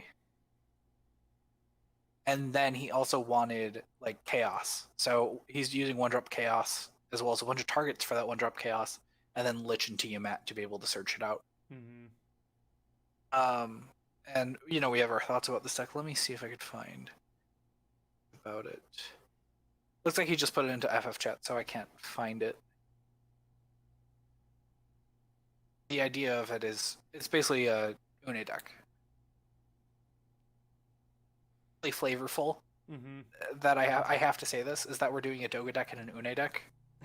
Right. In Final Fantasy 3, they're companions, really. Like they're like these two like ancient mages, and then shit happens. I don't want to spoil it, but I don't want to spoil this. 20-something-year-old game. Yeah, game that's older than me. Yeah. Okay, so this is a lot. This is a lot. Yeah. And I like some of the ideas, but some of these are a little all over the place. So I think the first thing I really don't see why that's there. Sorry, what you cut out? You cut out. What was that? I was gonna say cut Gentiana. Yeah, as much as I love that card and think it's absolutely disgusting, it doesn't really fit the theme here. So I'm gonna have to agree with you. Just doesn't do anything. Yeah, is the issue. It's a cool card to have, but the utility in this deck is just absent. Yeah. Yeah, Thomas, Une with no Squall, right? Oh yeah, Squall's a very good card for this deck. Yeah, I mean, I assume we're all talking about the damage-based Squall. What other Squall would we be talking about? That's what I'm saying, right? Yeah, exactly. Like it's Kingdom Hearts Squall. Sorry, is that Kingdom? Leon? That's Dissidia Squall. Is it? Oh, or are you asking what other Squalls can I be talking about? Yeah, no, I'm saying like. Oh no, my idea was the 3-drop Squall. Yeah, I know. A Kingdom Hearts Squall could also work, actually. It could. I was being sarcastic. Doesn't. Okay. I still say 3-drop Squall. Yeah. Well, yeah, we'll have that in there. Yeah, Searcher Gabranth is cool. See, a big issue is that he's running Chaos. Running the 1-drop Chaos, and he's running it at 3? Yeah. That's something that I feel That's like we have to talk about because he's running difficult. that as well as two dark cards, but that isn't the chaos that can coexist with dark cards. Right. So, We that's one of the things we talked about the other day, but yeah. I'm more concerned with Varstale. Yeah. So Varstale's the thing about Varstale is he's gonna be hitting. It's just how much. Here, one second. I'm actually gonna one second. I'm gonna undo a change, and I'm going to run test hands with this deck really quick Okay. because I want to see. I'm going to like draw 5 and see how many I hit off of Versatile. Okay. Because I think this is like the one deck where you can really try that out. Mm-hmm. My issue with Versatile is that as my Earth Ice deck progresses, I'm blowing the curve a little bit because we're getting better 3 and 4 drops. So I don't need to be running like 5 and 6 drops all the time. So I'm wondering in this deck how much he'll hit it. So okay, so I did a sample hand, which is very good. Let's mulligan. Okay, so if I first tiled 1, 2, got 3 off of it. Okay, let's do another one. I got 3 off of it. Another one. 1, 2, 3 off of it. Yeah, so I think first tile with how this deck is built right now is good. I don't know if he's worth keeping in though. Or rather, I don't know after we mess with it if it'll be worth keeping in. I would say he's not worth it because you have the Kusith. If you need to save something, you have the Chocobo. You have Star Sybil to search and then, or play it for free. You have Tyro to get a forward. You have Minfilia to recur. In the back row, should you keep that. Yeah. That and Lich. The Lich, I don't know about the Lich either. To pay 7 to get something back from Break Zone. I think it's worth it to just straight up cut Tiamat and Lich. I don't think that they're doing too much in this deck. Yeah, I agree there. Varstale, I'd probably put it 1 if we keep him at all. I'm going to keep him at 2 for now. As we go through the deck, I might change my opinion. But right now, I'm keeping him at 2. Okay. So I've already cut 6 cards. Squall can go up to 3 because Une. I'm trying to think of just other really good flicker targets that he may need. Kuja, I think, is a card that if he's running this high curve, he should be running. Oh yeah, Kuja for sure. Because there's not too many things that you'll break on your own board, but you might want to break Tyro. You might want to try to get another Chaos out even. Yeah, well, I would definitely say break the Tyro to play a new one. Wait, no, Kuja only breaks ice. I'm dumb. Oh, does he? Yeah. Well, you're right. You always play it in mono ice, so I just assume. The thing is, I always break Shintoto with it, so I always just assume like, oh, you could break whatever once, but that's a lie. You can't. Oh god, I feel so dumb because I'm just so used to breaking Shintoto with it. Cecil definitely deserves a spot in here. I put him at 2 or 3, honestly. Yeah, the 5 drop EX Cecil. Too good. The Earth one rather. I think the big thing about this deck is he just needs to cut out a lot of the 1-drops. He just needs to make it a more tight, consistent deck.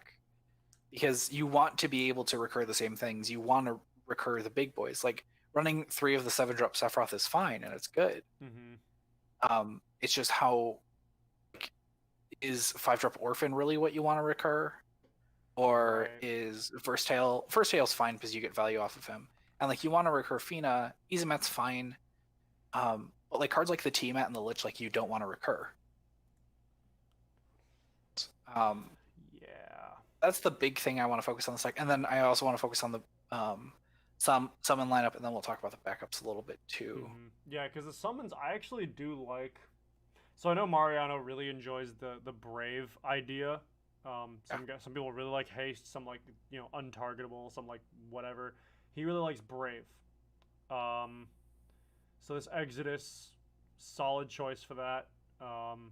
But it doesn't really matter here. Yeah. And I only say that because most of this stuff is gonna end up, coming back onto the field dull with Une. or flickering or being affected by some other summon. Yeah.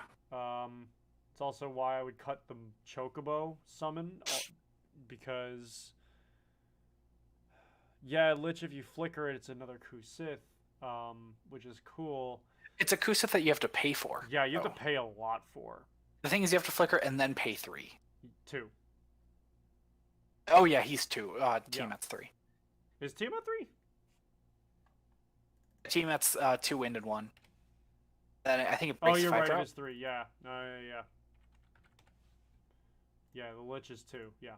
Okay. We go. Like, Same page. Lich is a little bit better, but it's not something you super want to recur. Yeah, it's not Like, a big deal. You'd rather just play Kusith. Yeah.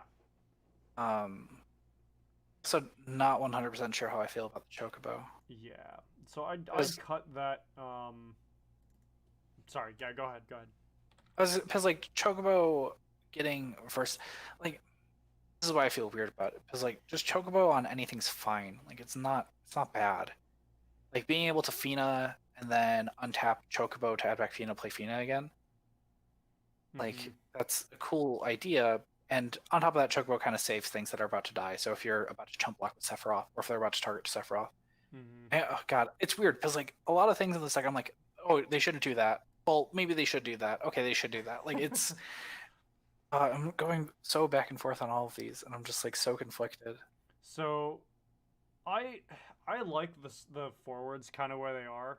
I think I dropped Fina down to 2. And I would actually probably... Yeah, Fina's a bit of a pipe dream. Put Sephiroth up to 2, because you can special him. I'm biased. I'm keeping him at 3. Okay. I mean, but he doesn't have a way to search him. Reducing him. That's the problem. Yeah, you gotta have the cam for search. But then the type... Oh, you're talking about the 4-drop Sephiroth. Yes. Oh, I cut him because the big thing about it is like he wants this deck to focus around having chaos so much, and like because you're running Kamlanot to search chaos, and then we actually cut all the other ways for him to search. Right. But it's just I don't know. I don't like that chaos, but I think that's another kind of like major point of this deck for him. It's not a bad card, don't get me wrong, but it's just I don't know. Thomas suggested Barthandalus and Pandemonium. That's actually a really solid combo. I do like that combo. That's actually a really good idea. Yeah, Barthandalus separate, they're fine, but like together. What was the other card? Pandemonium. Oh yeah. Yeah, definitely. Yeah, that is a very good suggestion, actually. Barthandalus is an amazing suggestion. It's 4-drop, so it can't be searched with Wrath Reverse Tail. But the thing is, like, that's good enough. Well, but no, but look it's at good enough. No, but look at the combo potential. Yeah, being able to just flicker it and instantly kill everything. Yeah, it kills. It's a board wipe. That's nasty. Well, I think that's worth putting at 3 because that's just such an insane flicker target. That's just an insta kill. Right? Like forget Sephiroth. Yeah, forget 4-drop Sephiroth. Keeping in 7-drop Sephiroth. I could say at 3. Barthandalus and Pandemonium. Oops, I'm at 51.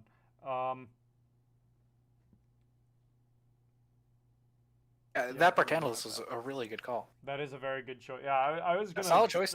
I'm gonna start sifting through ice stuff, but like, no, I don't have to. Yeah. Thanks for doing the work for me. Yeah, Barthandalus. Yeah, that's more than good. Yeah.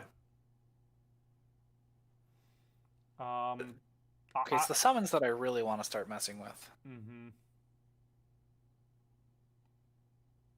Yeah, I think I'm gonna cut Kamlanot now that we don't have the forward Sephiroth. And put in another Cecil.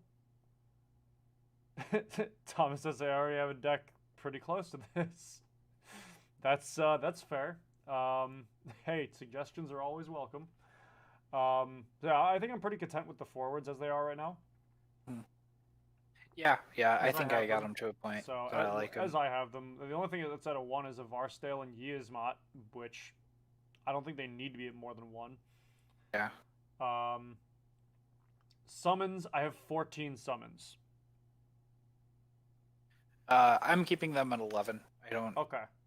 care too much about them. I definitely putting Chocobo down to 1. I'm. That's something I wanted to. I wanted to do that down to 1 as well. Actually, good point. Right now, I'm looking at got it. like the 1-drop summons. I'm looking at the stuff that like you could play super easy, Yeah. and there's not enough in the colors he's running. Like, so I put in instead of Exodus, I put in Titan. I did the same And thing. yeah, because the thing is, Titan, at the very worst, you're drawing a card. Right. So the thing is, he's not going to be a dead card in hand. There's never going to be an instance in which you just can't use him. You're recycling him at worst. Yeah. Yeah. You just. And then another card to consider is what opus are you? Sylph. From Opus 9, which Sylph. is all forwards you control gain 1,000 draw a card. Oh yeah, that's right. Yeah. Zolaire is also an option. Like, I'm just trying to find cheap things to be able to play for Mhm. Une, and Yeah. just cards that you could just kind of keep 1 or 2 in your hand. Also, I'd swap around. Actually, what are your Star Sybil targets? I was gonna say switch around Tyro and Star Sybil, but Yeah, actually.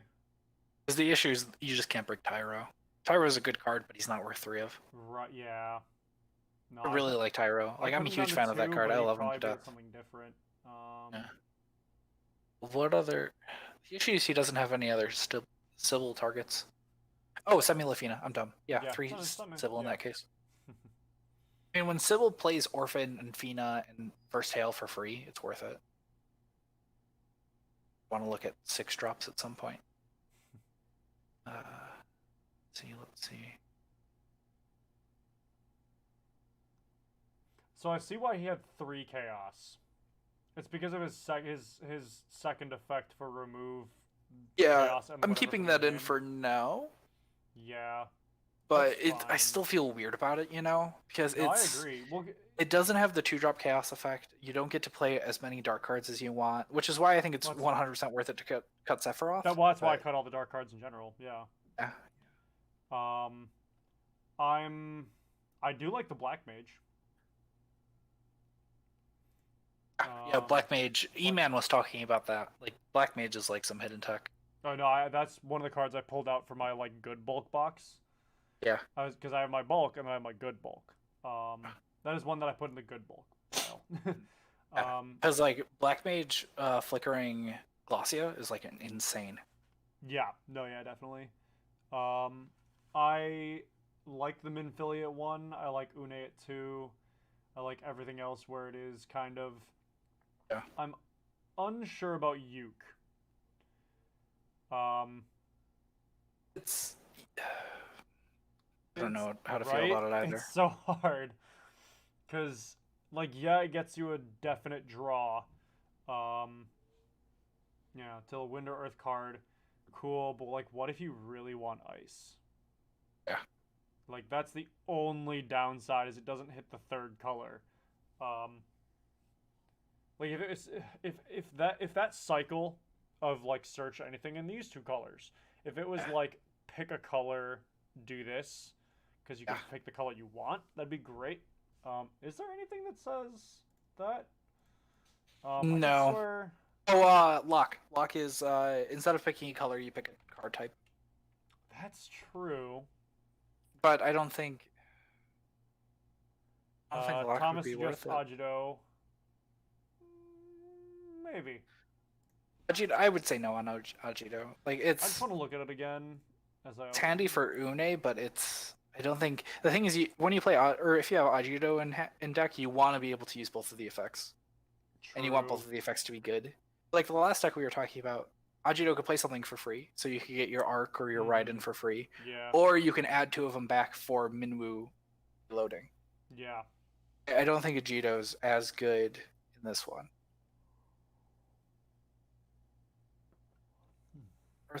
Yeah, the problem with Yuke is like you want it to be able to just fetch something specific, you know? Right. Like, for example, in my Mono Fire deck right now, I'm testing out Ritz. Like, I'm running Lilty just because it searches out Ritz. Like, it has no other targets. It's just Ritz. because let's say you uke and then you get like a class 8th Moogle. Like it's just not worth it. Yeah. Or if you uke and then you get like, just something you really don't need. Like it's a little too random. I think it's worth it to put in. Nah, it kind of ruined the balance. I was gonna say it might be worth it to put in Jesse to search Sephiroth. I don't hate that. It's the fact that you don't have any other targets is what makes me there's feel no weird about it. Genesis or anything. Although, Also don't know how to consider- feel. Oh, First Tale's 15. I wouldn't hate taking out one Varstale and one of the orphans, throwing in 2 Genesis. That And wouldn't Jesse. be bad. Oh, alternatively, or another idea, throw in Mog 13, which is Bartandalus. Ooh. Searches orphan if he I'm keeping one orphan in because the orphan effect or the orphan flicker to just break 2 things is amazing. Right. Yeah, I'm gonna throw in 13 Moogle. Yeah, I like that. I also really want to add in another Semilafina. I put her at 2. I think she's worth it at 2. Thomas says, I play my version more as a grindy deck, so Ajido just getting 2 back is usually more than enough. It's usually Kusith and something, so there's a lot of value to be had. Also runs Citra. I can see that. Okay. I could see Citra. He's just so determined on running chaos. It's yeah. the thing. Like and I get why, right? Because the thing is, if your Sephiroth dies early, just being able to play a Sephiroth back for free is fun. Yeah. Or not for free, but to be able to play a Sephiroth from Break Zone is fun, and to be able to play a Fina from Break Zone or an Orphan from Break Zone, etc. But it's that return to field effect, not the get it back effect. Yeah, and the fact that you can, use chaos to just something to fuck off. Yeah, right. Yeah, Jesse can find Vincent if you need to clear backups. True. True. Oh yeah, because then you Une summon something, flicker Vincent to kill 8k2 things in a turn. Yeah, that's an option. Yeah, because even if you lose, even losing 2 backups isn't that big of a deal. Yeah. So if we did, you know what? I think that's what I'll do.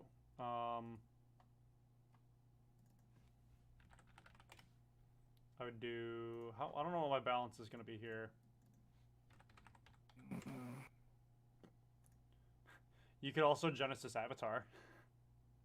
You can, but it's goofy Genesis and it probably Avatar. wouldn't work. Yeah, it's Genesis Avatar. It's an old Vice King strategy to Genesis Avatar, but I think Barthandalus just does that better. Yeah, Citra not great with Chaos. Yeah, they wouldn't get along. Let's put it that way.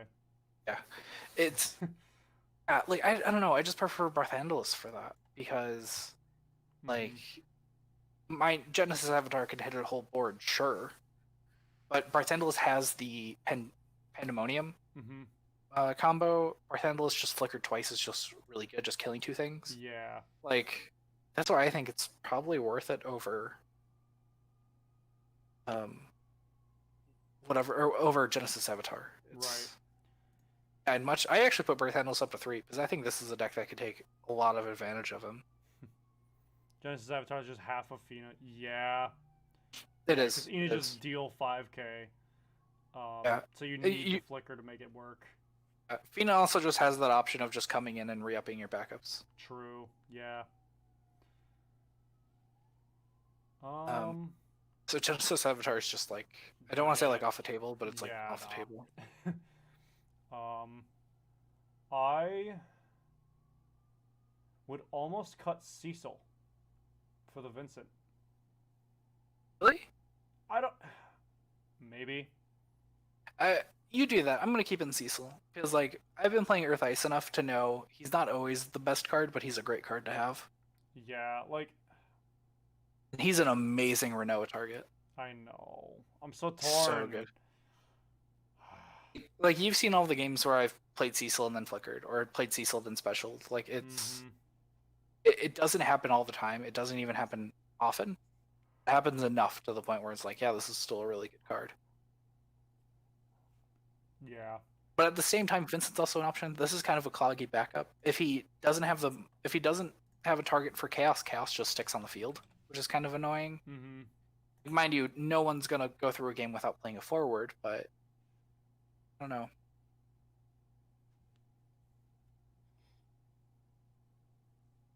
I think I have the list to where I like it. I have to cut one card. Where I like without it. wind, Avatar is real. Yeah, if we were to cut this down to only 2 colors, yeah, Genesis Avatar would be the option. The fact that we already have Fina. Right.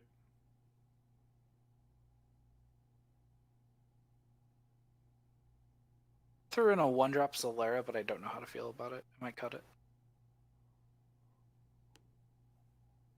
Yeah, you know what? I'll cut it. Yeah. Okay, I think I have the list to where I like it. I'm really torn on mine. I don't know, man. And it's rough. It's really rough. The options are also plentiful. Yeah, oh yeah, it is. Like, these are 2 decks that definitely have given us a lot of I don't want to say discourse, but like, yeah, I'll give you guys some credit. The people who submitted these decks. This is a lot harder than last week. Oh yeah, last week it was like, okay, cool, overhaul this half of the deck art. Cool, that's the mono fire list done. Like, ooh, Marsh Ritz FFTA. Ooh, I know. How about you try these 3 cards and these 3 cards? It doesn't super work, but it's fine. And this one's just like, it's like jumping from like basic algebra to calculus. yeah. It's just like there's so many ways this deck goes. There's so many variations and so many variables in this deck. Like, what do we do? Yup. We're adding in imaginary numbers and stuff. Yeah, yeah. This chaos is the square root of -1. Just like, what do we do, dude? I would like to see a chaos deck eventually work, like one that uses Tiamat, Marilith, Lich, etc. I'd say Only just a because I'm raw such a fan of. RFG deck. Like, just everything gets RFG'd. It wouldn't We have work enough so cards easily, for that? but no, I don't think we have enough cards for that in this game yet. I was gonna say your only other real target is like you've got Chaos, Raiden, and Dorgan. That's weird. It would be funny if we eventually saw like a Yu-Gi-Oh type Chaos deck where it's a lot of like messing with like remove from play. Yeah, right. Well, don't forget the Bahamut's. The 2 Bahamut's. Yeah, the Bahamut's. You're already in like 3 colors just by talking about this. I know. They've balanced it out between multiple colors so well. As it should be. But yeah, so my list currently sits at 52 cards. I think I don't know what to cut. I think I'm fine with mine. I'm gonna start running test hands. Mm-hmm. Forgot to rename it.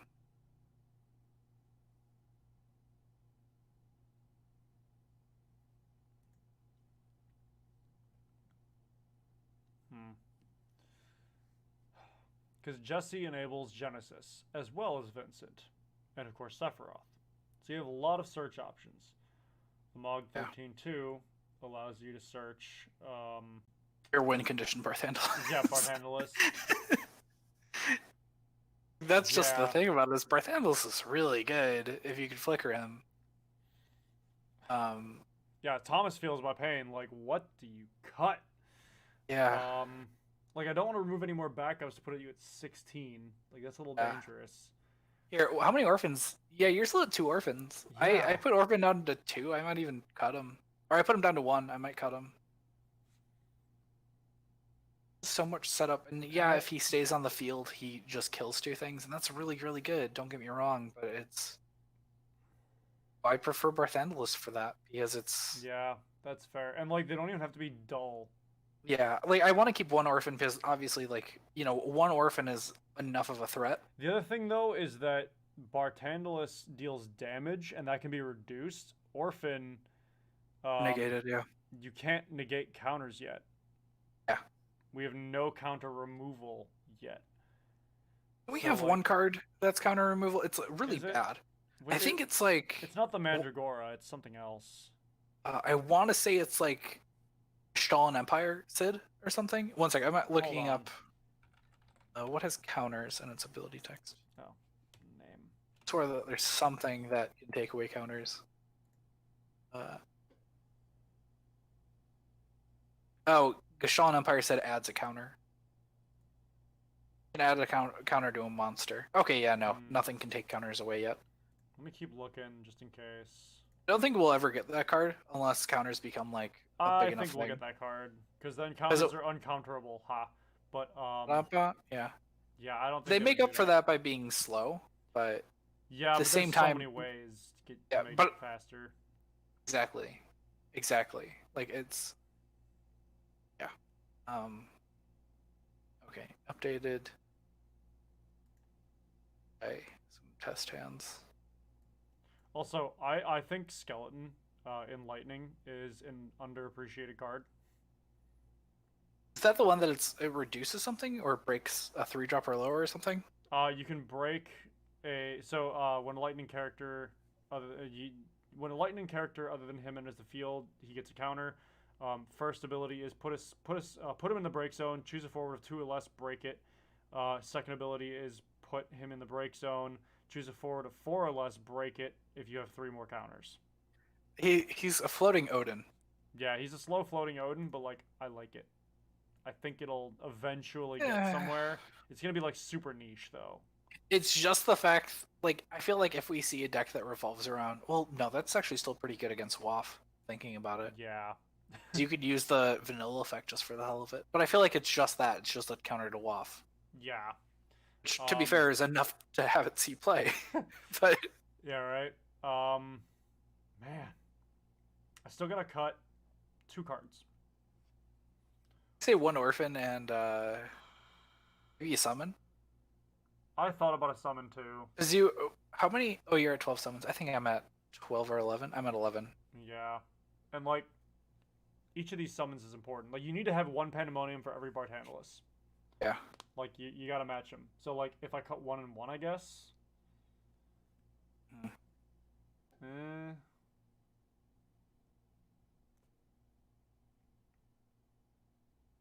Because like that Sephiroth is rude. You need to have that Sephiroth.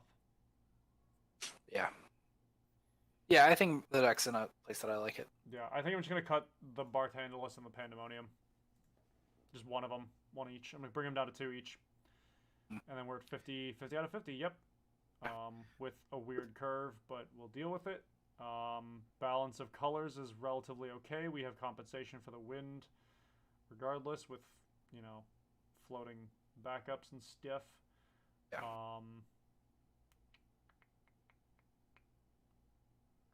Which is the Moogle that can produce wind as well? I think it's the ice one.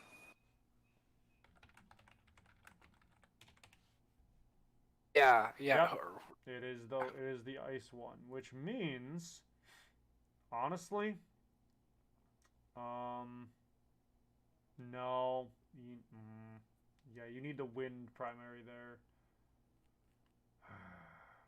Yeah. Because to be fair, the Moogle's not a terrible idea, only because I just did test hands and I was drawing I draw the wind Moogle with nothing to play it with.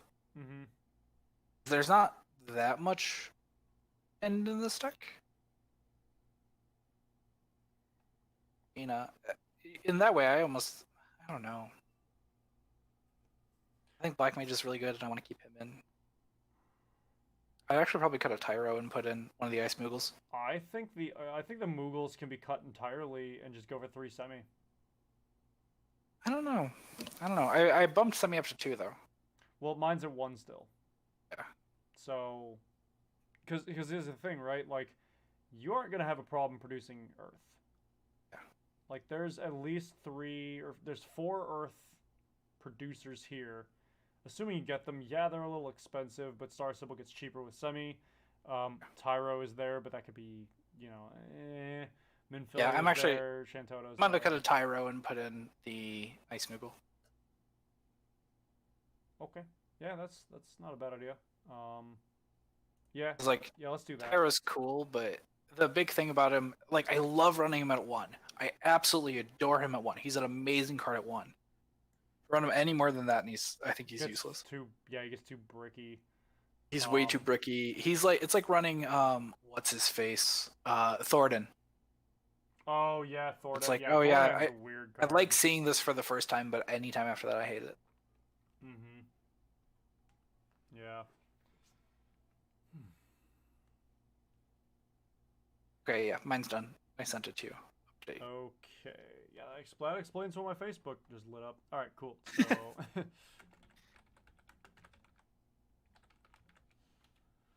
Okay. Ba-da. And then crack you. New tab. Boom. Boom. All right. I just hit my mic. I am sorry, folks. Congrats. It's okay. It deserved it. It asked for it. Okay. So let's look at the differences here. I threw in the Vincent. So we had two Vincent, two Genesis, two Squall, two Renoa, two Gabranth. Basically everything is a 2 of in the forwards, except for the Sephiroth. You kept in the Cam to search the chaos in the back row, but you have the Cecil as well as I. I kept the Cecil too. You kept the Varstale, dunked Orphan down to 1. So our forwards are pretty similar. So I think it's safe to say like the forward lineup is really solid. I just wanted to keep in Kamlanot because he's a good Star Sybil target. I mean that's fair. Like I love searching Kamlanot off of a Star Sybil just to play him for free next turn. Yeah, well, also immunity from like fire decks or whatever. Exactly. Like that's nice. he's so good, and there's so many mono decks floating around. Yeah, so like tech choice there, really good tech choice. It's an option. You and I both replaced the what was it, Exodus with Titan. We have the Pandemonium for Barthandelus. We have the Khuz Siths. We have Glazia, Mist Dragons. And our numbers differ there. I kept Glazia at 3, Mist Dragon at 1. Or no, sorry, you did that. I put them 2 and 2. Just because you never know when you need to cancel. Yeah. For me, whenever I played Mist Dragon, I'd find it dead a lot more often than I'd want to. But it's weird because whenever I play against it, like people always find uses for it. But I'm always sitting there like, this has been sitting in my hand for 10 turns. I like being able to float one and pitch one if I have to. Yeah. That's just me. 100%. No, I think you're definitely more right in this situation because Mist Dragon's a really good card that I just don't like to use. Fair enough. And then so your backups, you have 3 Chaos, 2 Semi, 1 9th class Moogle, 1 class 8th Moogle, the Black Mage, the Mog 13s, Star Sybil, Tyro, Une, and Shantoto. You put your Mog 13 2 at 2. I instead threw in 1 Jesse and 1 Mog 13 2. I have 2 Chaos and also threw in no, yeah, I cut Tyro down to 1 also. What's the difference here? I kept the Minfilia. That's right. And then you put Star Sybil to 2. I put her at 3. Or no, you put her at 3. Sorry. You put her at 3. I put her Star Sybil 2, Minfilia 1. I like the recursion just in case. But there is nothing wrong having that little extra search, especially since you have Cam and Shantoto and Semi, and you just keep on, whatever other 11 stuff you have here, which is actually nothing else. But the point remains. So yeah, we're actually much closer on this one than we were on the last one, I think.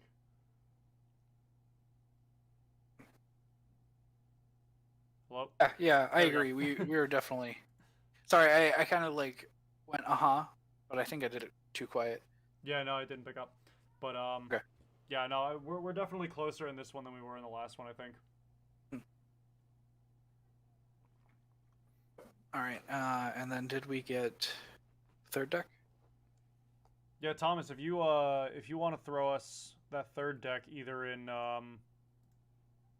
the Shantoto Cast PMs on Facebook, or if you want to throw it to us in chat here, we'll be glad to take a look at it.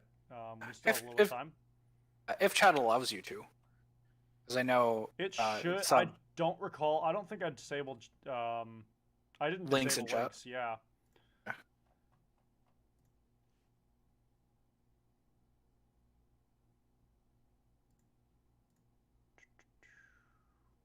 I'm gonna go check the ShanTotoCast messages just in case. I wish Facebook was a little bit up more on giving us notifications in that way, because it's just like, Also, for some reason, it loads pages real slow if you're an admin. yeah, I noticed that too. Like, if you're not an admin, immediate, quick, like ready to go. If you are an admin or like a moderator, it takes forever because it has to load the extra interfaces and stuff. Yeah. Like, why is it so Yeah. unoptimized? Yeah. I'll keep this page open too because we have to send Dan the decks. All right, so not on Facebook. A few options and we'll let us decide. Okay, cool. That's fine. That is cool. Take your time. We can Yeah. just chill. Yeah, I don't have. I close at the shop tomorrow, so I don't care. Yeah, I've got a party to go to tomorrow, but it's not until 4, so Sweet. I'm in no rush. Also, I was an idiot. Last time I talked to you, you were like, "Oh yeah, you could just like hang out like late Friday," and I was like, Father's Day is Saturday. Father's Day is Sunday. Yeah. No, we were Alex's talking- family celebrates it on Saturday. I was gonna say yeah, because my dad and I have to figure out how to celebrate Father's Day because like I work the shop. Yeah. But it was funny. Is my grandmother's just like, well, can't you take the day off? I'm like, everybody who works there has a dad. Like, Yeah. Yeah. I think we all. Everybody wants to take the day off. Yeah, right. Like somebody had to get it, and you know, eh. All right, we got the deck. Yep, we got 2 decks. We flip a coin. Yeah, let's take a look here.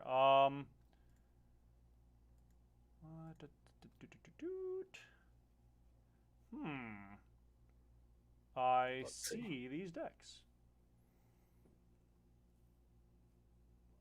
Boy, he's on a 3. What?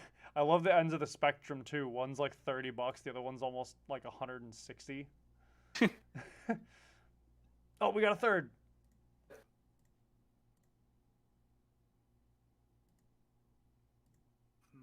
And this one is also like 150. Okay. What do you think?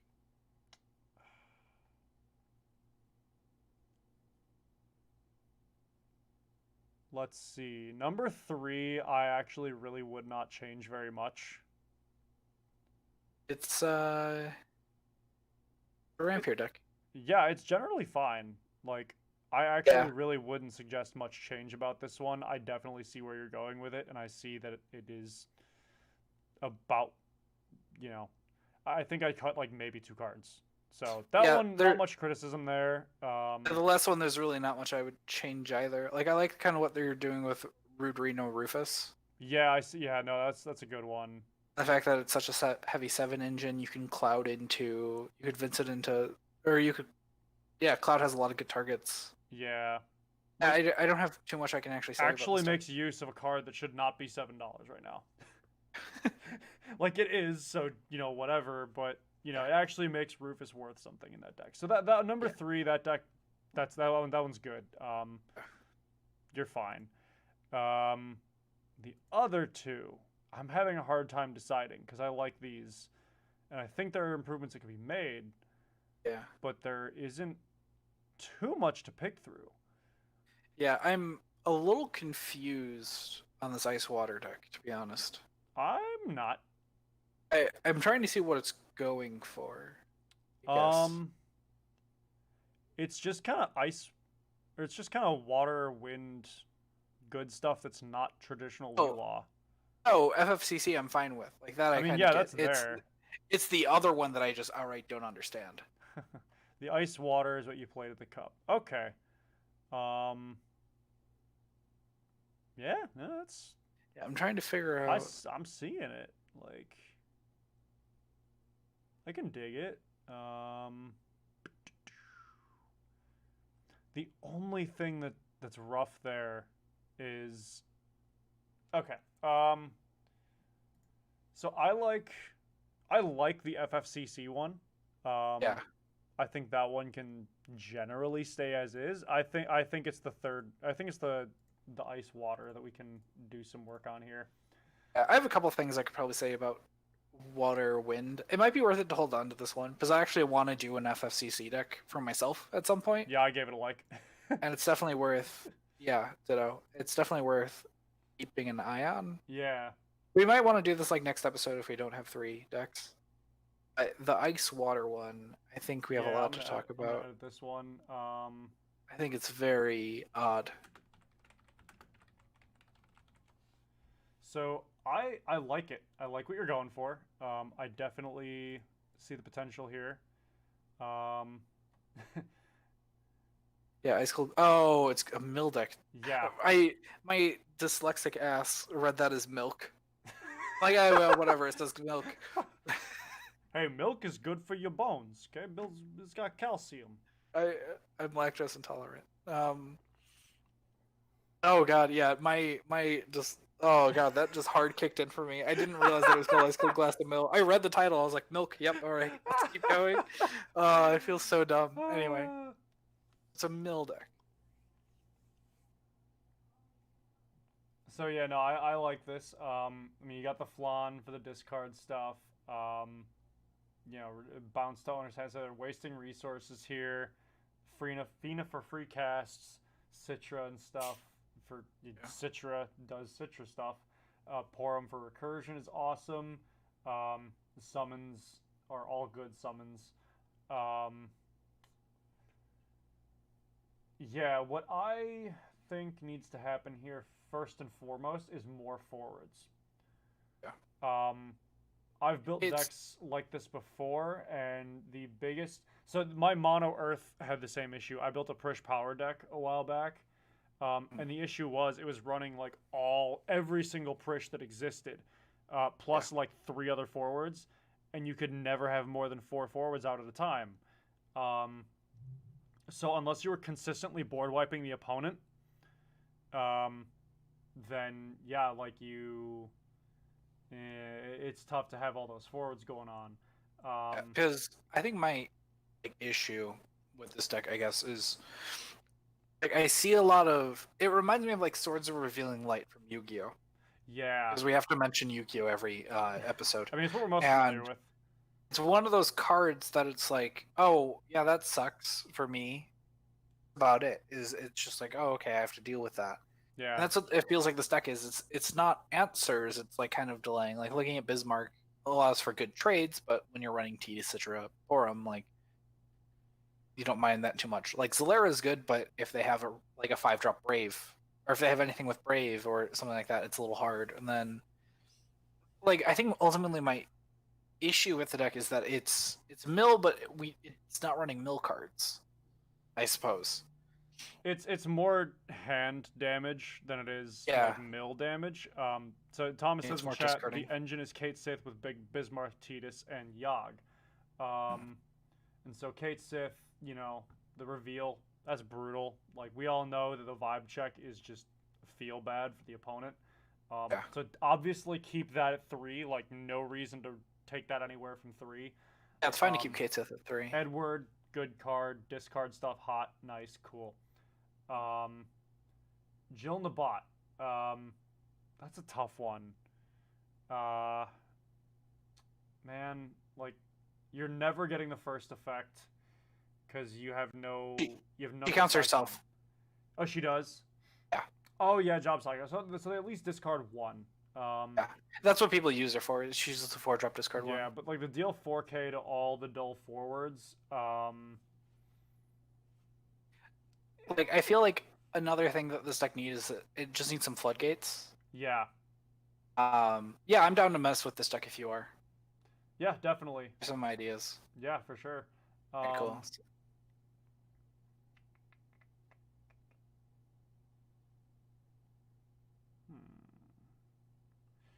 Okay, so jumping into it. Okay.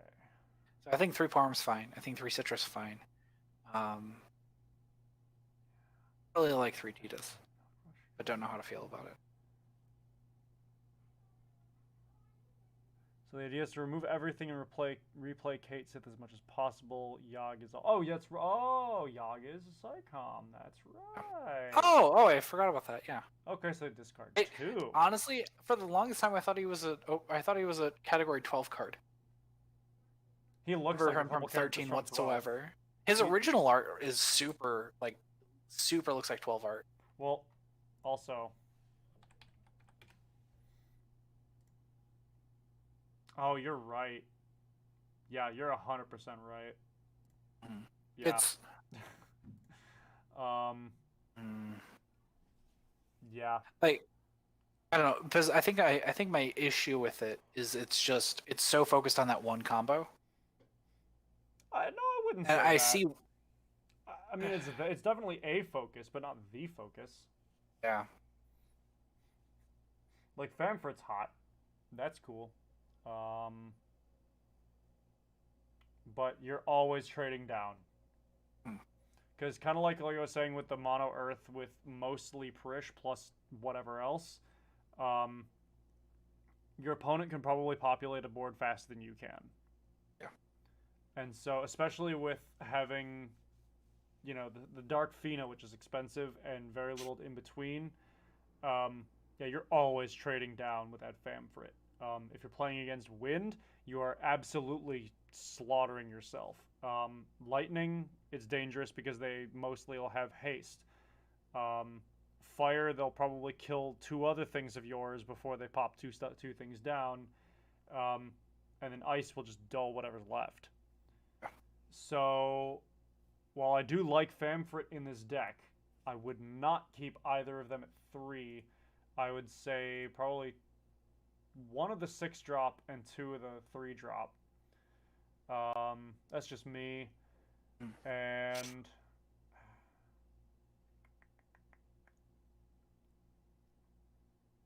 yeah, I like Bismarck. I'd cut that down to 2. It's kind of a save yourself card, not, in my opinion at least, not a kind of blow it every turn and then get it back all the time card. I mean, I like Bismarck because it's so versatile in this deck. Oh, Because you yeah, can definitely. bounce the Kate Sith. Mm-hmm. You can bounce a forward that's about to get hit. I'm putting in some cards that I'm literally just throwing in a bunch of stuff that I think would be handy for the deck, and then I'm gonna Yeah. kind of shave it down after. Mm-hmm. Yeah, I'm suggesting more forwards, but I don't know what the hell to put in for forwards. Like, So I'm looking through water card. Like I just opened up all water forwards, Okay. everything that I could, and what came to mind immediately was Opus 3 Knight. okay. Comes a Oh, the 2-drop backup 8K. one? Yeah, or the forward one. No, sorry, the one that is important. The backups are important. Yeah, because I'm trying to think like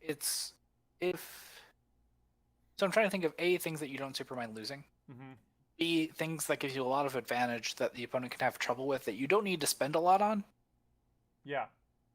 So Knight came to mind because I looked at Porum. I'm like, well, what do I always use to recur Porum? And it's Lena. Like Lena's a really good card, especially in a Porum centric deck. Yeah. Because then you're just constantly cycling her, and then you're also still running Dark Fina, so you could revive Dark Fina with Lena if you need to. I also threw in Cloud of Darkness, Opus 1, because I love it so much. Mm-hmm. Just a board wipe. It's really good against Rampier because you just kind of say like, hey, what do you want to keep? Because everything else is dying.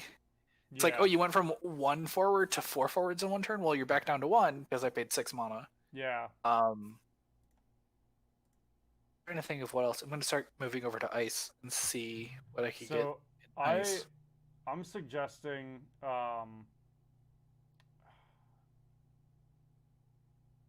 I actually would suggest the 4-drop common Tidus over the hero Tidus from Opus 7. Because you can return any character to your hand. Yeah, which but is nice. Tidus. Sorry.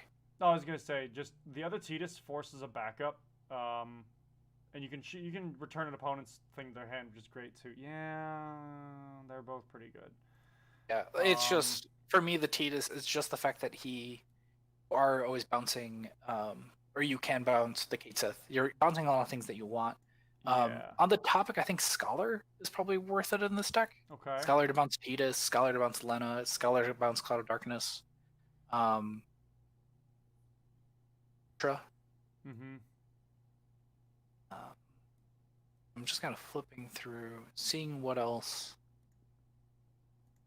Oh, Vayne, I think, is a very good choice for this deck. Oh, yeah, well, yeah, because all your stuff is low cost. Yeah, Vayne is good. Exactly.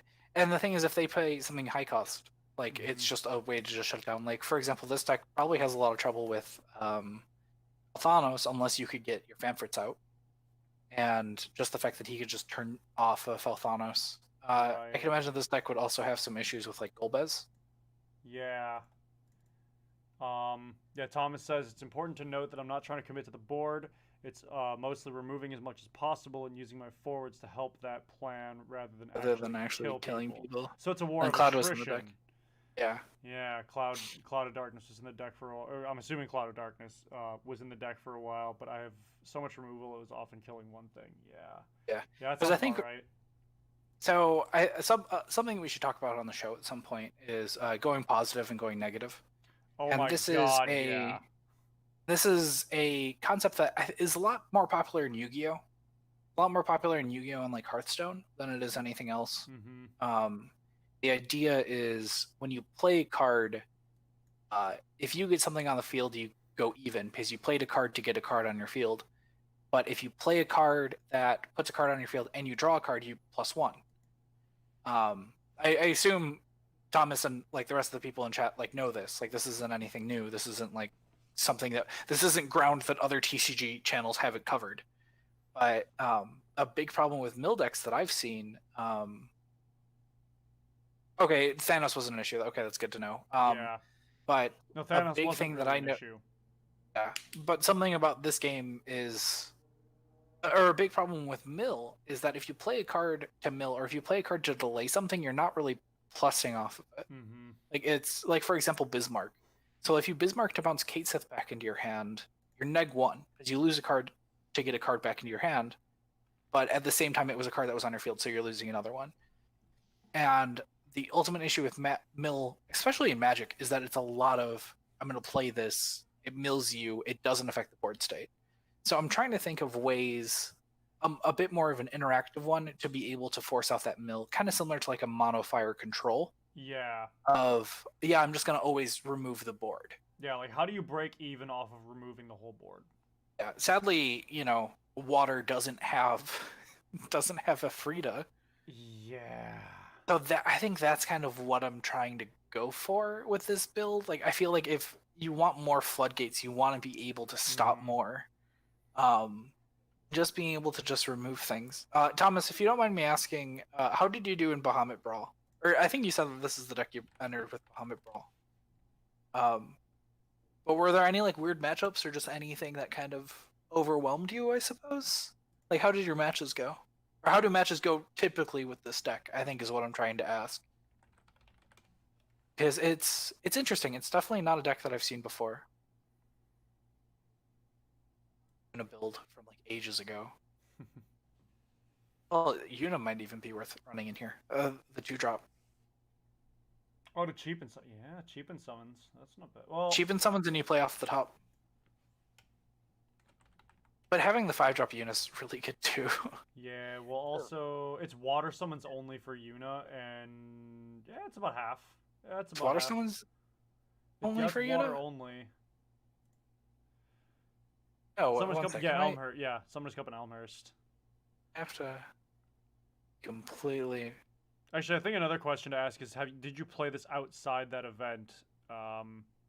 Because the pressure from an event can also affect things. Like you can have a bad couple matches and then get knocked out or something. So. Oh yeah, the Yuna I'm talking about. It's everything. The 2-drop Yuna forward. Oh, the light one. Yeah, because there was a mill deck ages ago. I remember David was messing with it when he played, where the whole point of the deck was just to, it was just to mill out. Like the whole point of the deck was just to survive. So I think it might even be worth it to run the 2-drop Yuna, just so you can. Yeah, we got Citra. You're always playing someone. Did you cut Citra? True.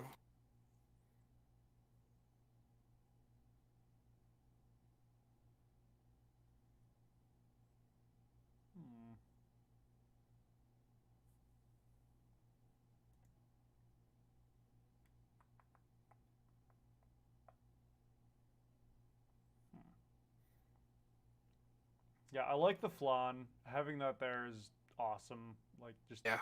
that's a good break even. I just wish Um, that there was a water flan to go with it. that'd be Even if it was something dinky, like just a no, little. you don't get that, Ty. You're not allowed to have that. You don't want me to expand into more colors. Yeah, right. You're like you're dangerous Your enough three with flans one. are good enough. You're dangerous Yeah. with one or two. Like, you don't need a third color. Hmm. So I'm glad you've never really got like your mono lightnings were good, but they never really got off the ground. I'm glad. Yeah. You don't need a third color to work with.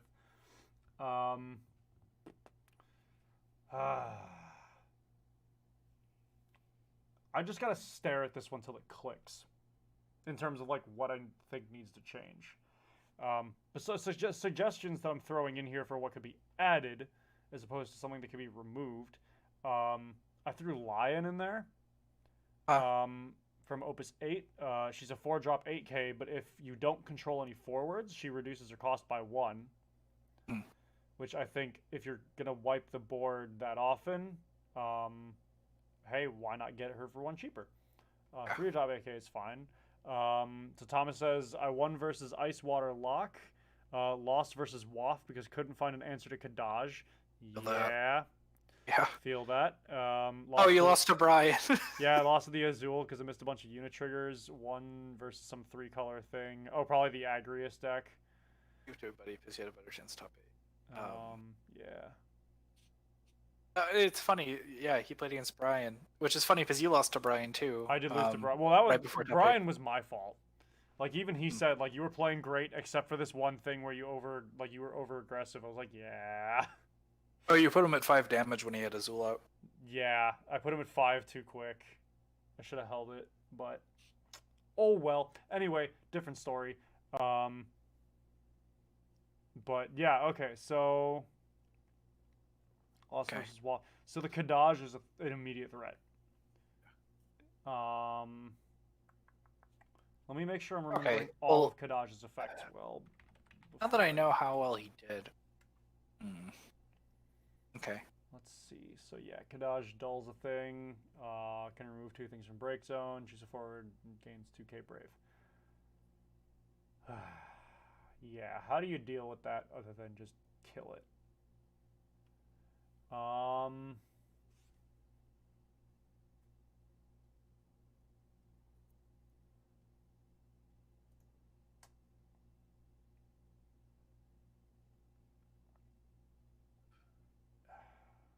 Yeah, that's tough.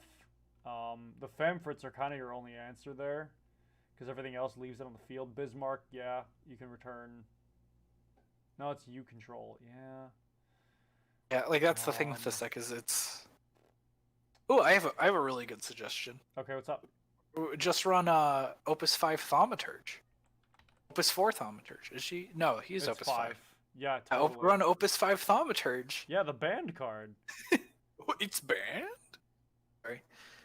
Yeah, would have been fine if you. Yeah, that's the problem. Like, Famfrits are kind of a grip. I think Famfrits are a grip it till you need it card. Which, I mean, yeah, the deck wiping the board so often is doing, but like, the only board wipe between ice and water are the Zaleras and the Cloud of Darkness. So, well, you threw the Medine in here, yeah.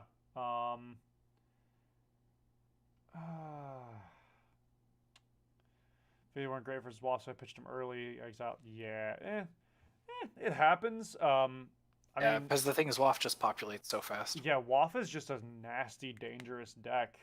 It's meta for a reason, which I'm still glad I called that. Yeah, I'm still surprised by that because honestly, I did not see Waff coming. I feel dumb for not seeing it coming, but like, still, like that was a deck that I was like, yeah, Rain's a cute card, but is it enough? And it was. I wouldn't even chalk it to inexperience. That's just the danger of Waff, because like honestly, you could have used all 6 of those Famfrits on the Waff deck, and it still would have been like, yeah, and like. That's just how Waff runs. It's just. I mean, I mentioned in like our history of the meta movie, that literally the only way I beat Maverick's Waff is because I exiled all of his reigns. Yeah. Like if I didn't recursion Toto, I would have lost. But Yeah. I literally got like a dream draw and drew into I think I drew into my second Shintoto just when I needed it, and I was able to break Shintoto with Kuja and play it back. Mm-hmm. So Thomas says Medine was a concession to Black Tortoise, which actually came up. Huh. Eh? Yeah. Yeah. That's. Yeah. Deal 9k to all forwards. Yeah. Yeah, I think it's like worth keeping in. Like I think Medine's good. Whatever else, like I've expanded the forward lineup like a lot, and I'm not sure how to feel about it. So my suggestions, yeah, I threw in the 2-drop Zidane, the knight that you suggested, and then the lion. Thomas says exiling rain was a bit like my plan. But yeah, that's how you Yeah. have to deal with Waff. Yeah, you literally have to like pray that you can exile. Like that's all you get to. That's all you get to do versus that deck with most options. Also, too bad I'm telling the story again because I really enjoyed that match. But when I played against Maverick on turn 2, he pitched Rain to fetch it back with Rorik that he searched earlier that turn, and he was gonna search Rain back the next turn, and I dodged. Oh. I was like, let's get that Rain out of there. So that was one Rain down, and then we went through the game. He searched another Rain. I think he used the Rorik to add back a one, yeah, and then built up his board, and then I Shintoto him, and then we keep going through the game. He builds up another board. I draw into Shintoto, Kuja break my own Shintoto, and then play another Toto, and I got rid of all 3 Rains. And like that's like the only way you can do it. Like Waff is just so oppressive, and it's such a like fast, strong deck. But if you could get rid of its Rain, if you could stop Rain from existing, oh, it's super easy. But the only problem is getting that Rain to stop existing. It will get. I know Magic has a bunch of cards that it's like rip a card out of the opponent's hand, search their deck for any other copies, and rip them out. Ooh, yeah. If we ever get that, man. I think we'll eventually get that because there's so many cards that it's like, oh wow, that's an insane, and you need to run 3 of it, like Rain or like Sephiroth. Like honestly, if someone ripped 7-drop Sephiroth out of my hand and then ripped the rest of them out of my deck, I'd be pissed. But at the same time, I've got other stuff. I don't know, maybe we'll see. Thomas is funny enough. In my local scene, I went undefeated against Waff pretty easily. The Kadaj took me entirely by surprise. I was unaware that I couldn't respond to him coming back. Yeah.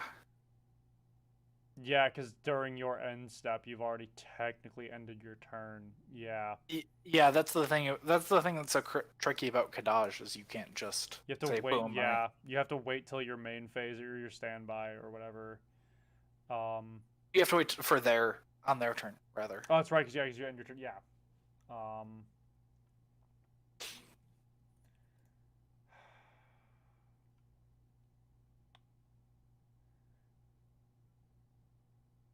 Yeah, I mean, if you want stuff to survive Medine, you could also do the Princess Sarah. People use Garnet for that. Drop Garnet. That's another one I thought of too. So I'll throw that in for a momento. Garnet. It's this one. Yeah. So Garnet. So you can have your stuff survive the Medine, which is awesome.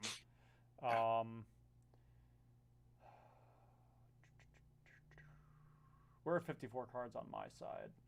I'm at 60, so I'm just throwing stuff in.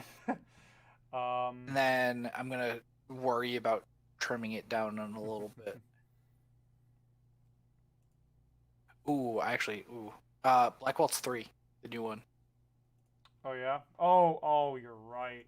Because it makes the opponent. It's just such a deterrent because despite it's very low curve, it's 2-drop 3K. Yep. You're not swinging in with it as much, but being able to kill a lot of things if it blocks, make the opponent discard one, or be able to add back Shiva, Zalera, Glacia, Zalera. Like yeah, definitely.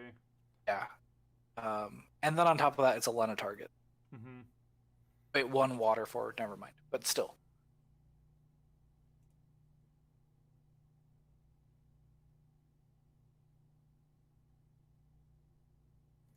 So I'm putting all of your backups at 2, except for Kate, Sith, and Edward. And I added in a Scholar, if that wasn't already there. Ty, do you remember if that was there? No, it's not. I haven't touched the backup lineup. Okay, cool. So yeah, everything is so my backups right now, I have Yogg Rosh, Scholar, Artabyssian, Black Mage, Kate Sith, Edward, Jill, and Yuna. Everything except for Edward and Kate Sith are 2-ofs. I think that's pretty good consistency. 18 backups is solid. Leaving the summons mostly alone. I do want to get a glimpse at some of those ice and water summons, though, just for another glimpse. Let's see. Yeah, Kahulin's too inconsistent. Sildra's just too expensive to be worth it. You have the Glauzias already. You have Delaris already. Mateus is kind of goofy.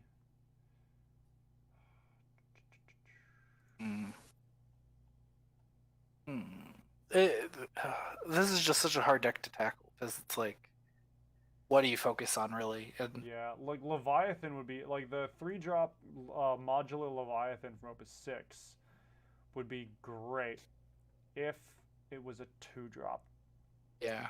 Like if it cost 1 less, it'd Actually, be you so know hot because the 2 you saved from Medine at 5 damage could be used on the Leviathan prior.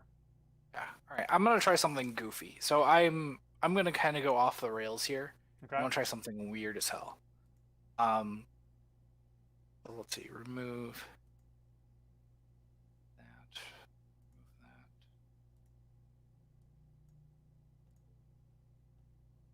Remove those. 6. Set that.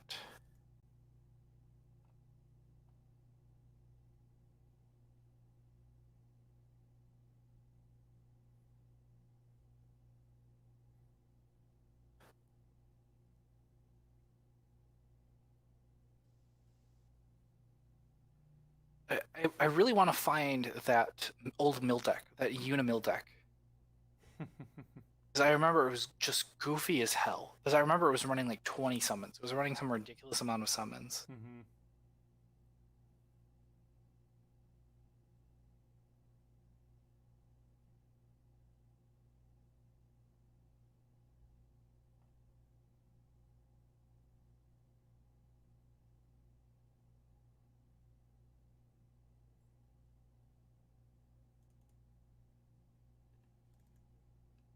This deck has stumped us, where we're just quiet for like yeah, like I really have to concentrate and think on this, man. Yeah. It's a tough one. It is a tough one.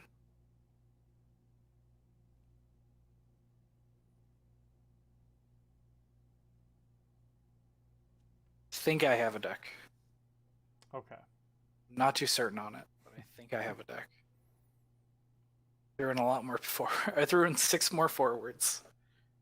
And I changed a lot of like ratios and stuff. Mm-hmm. So is it worth it to just cut that? Might be.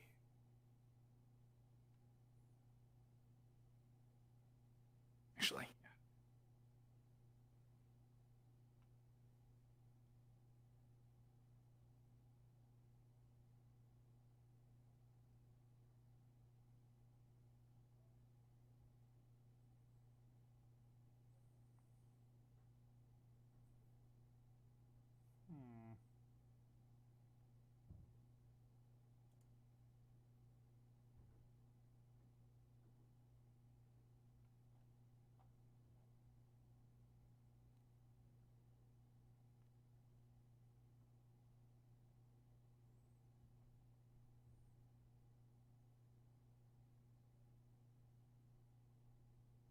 Literally just gonna send you this and then we'll talk about it because I like can't explain my thought process as I'm going through it. Okay. Because it's just going everywhere. Because I'm just like, oh, I'll do this, and then I cut it. I'm like, I'll do this, then I'll cut it, constantly.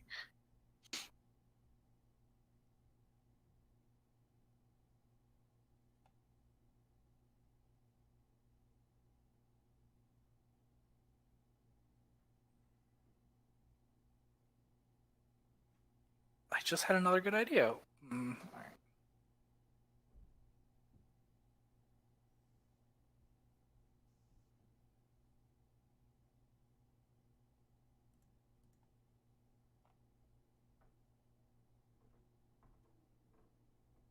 Such silence, much confusion. Yeah, Yeah, honestly, it's it's a real it's it's a brain buster. Mill isn't a deck that we've made. Like Mill isn't a deck that we've messed with really. They're close. Outside of Go ahead. outside of like Mono Fire. Yeah, like I've goofed around with taxes, but Yeah. not this.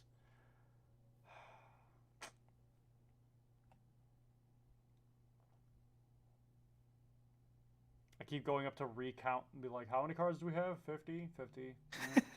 Okay, I have, I have to change some ratios maybe. Yeah. Hmm.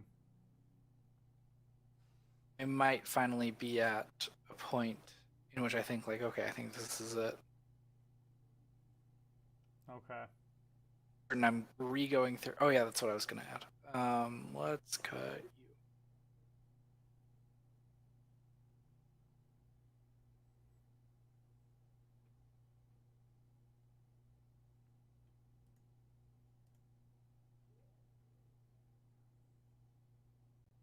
That might not be worth it. Oh god.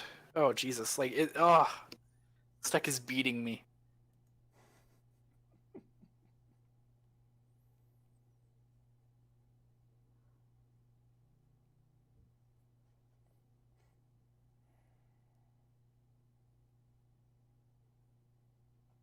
the curve.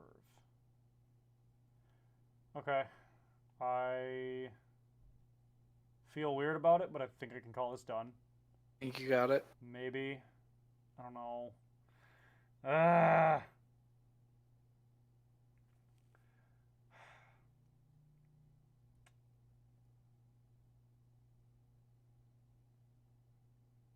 I have Actually. like I think Lion is useful, but it conflicts with what I'm doing with trying to keep things on the board alive. Yeah. Like, why would you need Lion if you have Garnet to keep things alive from Medine? But if you do get board wiped by like a Shantoto or, a fire deck, Yeah, then it just feels then repetitive. you need to have a forward to get out there cheap and quick.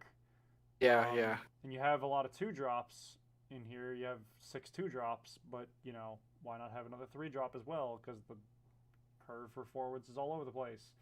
Yeah. Yeah, I think what I'm gonna do is should I pick something. No, absolutely not. No, this is right because it forces. I like when people throw curveballs at us because it forces us to think and it forces the audience to think. Yeah. That's my opinion. I like the challenge.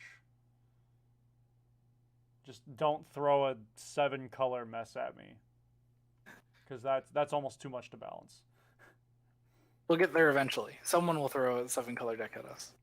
Or somebody's just like, I made an all light deck. What do I do? First, you play a different deck. Here you go. Take 58 of take 48 of these cards. Throw them away. Okay, I'm sending you my build. I'm saying screw it. I'm not giving up, but it's just like, okay, if I stick on it long enough, I'll literally just rethink the entire thing again over. So screw that. I'm sending it to you. I sent it. Okay.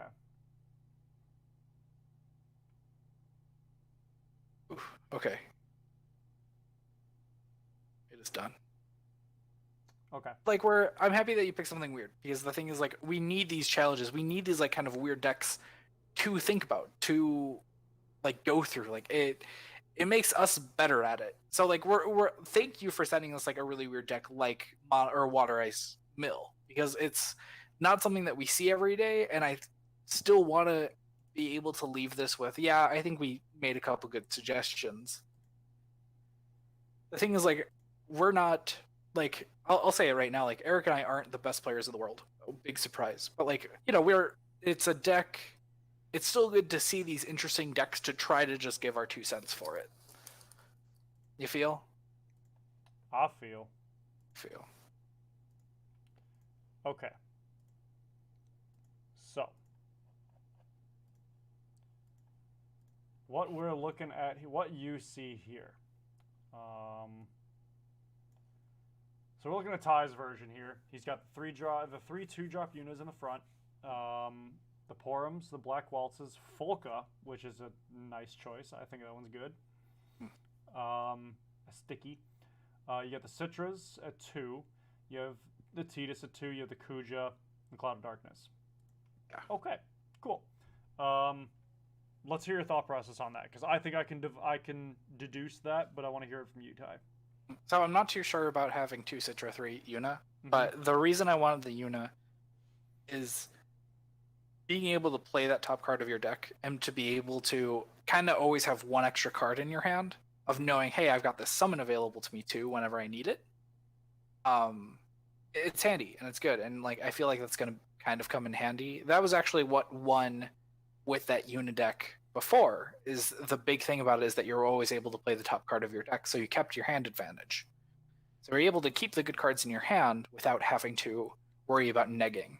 So you're able to play your Bismarck and your Shiva and your Famfritz without going neg 1, because you're basically just playing the top card of your deck. And then it also kind of has that recursion. So if you literally just need a body, you could just remove 3 summons. You're running 16 summons. Like, you're going to be able to do that at least 3 times. Like 4 times if you end up with like all of your summons early game. Still don't know how to feel about Citra, but you know, being able to add back a summon is its value. Like, can't argue that. And usually when I put out a Citra, I don't mind it dying. I'll jump block with it, just so I can play another one. Folka was another one of those ones where it's trolley card where, let's say you're sitting on like Bismarck but you don't have too much to do with it, or you're sitting on your 6-drop Famfrit but you don't want to play it. Like, Folka is just I'm just going to bounce that back to your hand then. Like, it's just kind of that initial frustration of making the opponent have to replay what they've already played. And it's another turn where they draw 2 and then they have to spend for that forward again. Kind of, I don't want to call it a mill strategy, but it's close to that, where you're making them respend their resources just to do something. I kept in the Tidus because I like the general Tidus Katesith Yogg Rosh kind of cycle. Kuja in case you draw your second and third Katesith, really.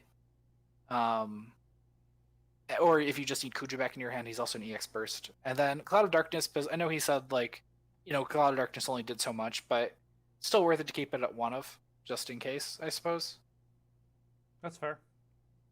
Yeah, and then for summons, I kept the summon lineup, I think, exactly the same. I might have switched a thing from like 2 to 1 or something. Yeah, that's. I think I switched Zolaris from 2 to 1. And then I didn't touch the backup lineup much at all either. I threw in Snow, because Snow's another kind of one of those trolley cards where, you know, something I like to joke about when I play Mono Fire is dealing damage is a form of mill, technically. If you want to get really technical, yeah. Yeah, so Snow being able to just put things down and being able to both use your Porum offensively and defensively, of being able to use your Porum to swing in and dull something, is handy. Or you could kind of keep it up as like as a chump blocker. Like, there's a lot of kind of ways that you can approach that. But Snow is just kind of this huge feel bad card that the opponent has to deal with. And on top of that, like, it's one of those cards that they want to keep more stuff up because you always can threaten, like, hey, I can just swing in. So that's less things swinging in at you. Okay. You feel? Yeah, that's fair. Yeah. All right. So, yeah, I think you did a pretty good job there. My only concern is that the Citra and the Yuna can't exist at the same time. Yeah, I know. I feel weird about it. My only concern, if I were looking at your build, I would legit just take Citra and Yuna and swap their numbers. Like, otherwise, sound reasoning. Like, that's solid, that works. I haven't finalized mine yet, but, like, here's where I'm at. There's the 1 Garnet, which, you know, you have the 1 to save you if you have to pop off Medine, or if you're facing a fire deck, whatever. You can save it with Scholars if you have to. You can save it with Bismarcks if you have to. You know, you can save it if you have to. Porum, obvious. Black Waltz, pretty obvious. Citra does her thing.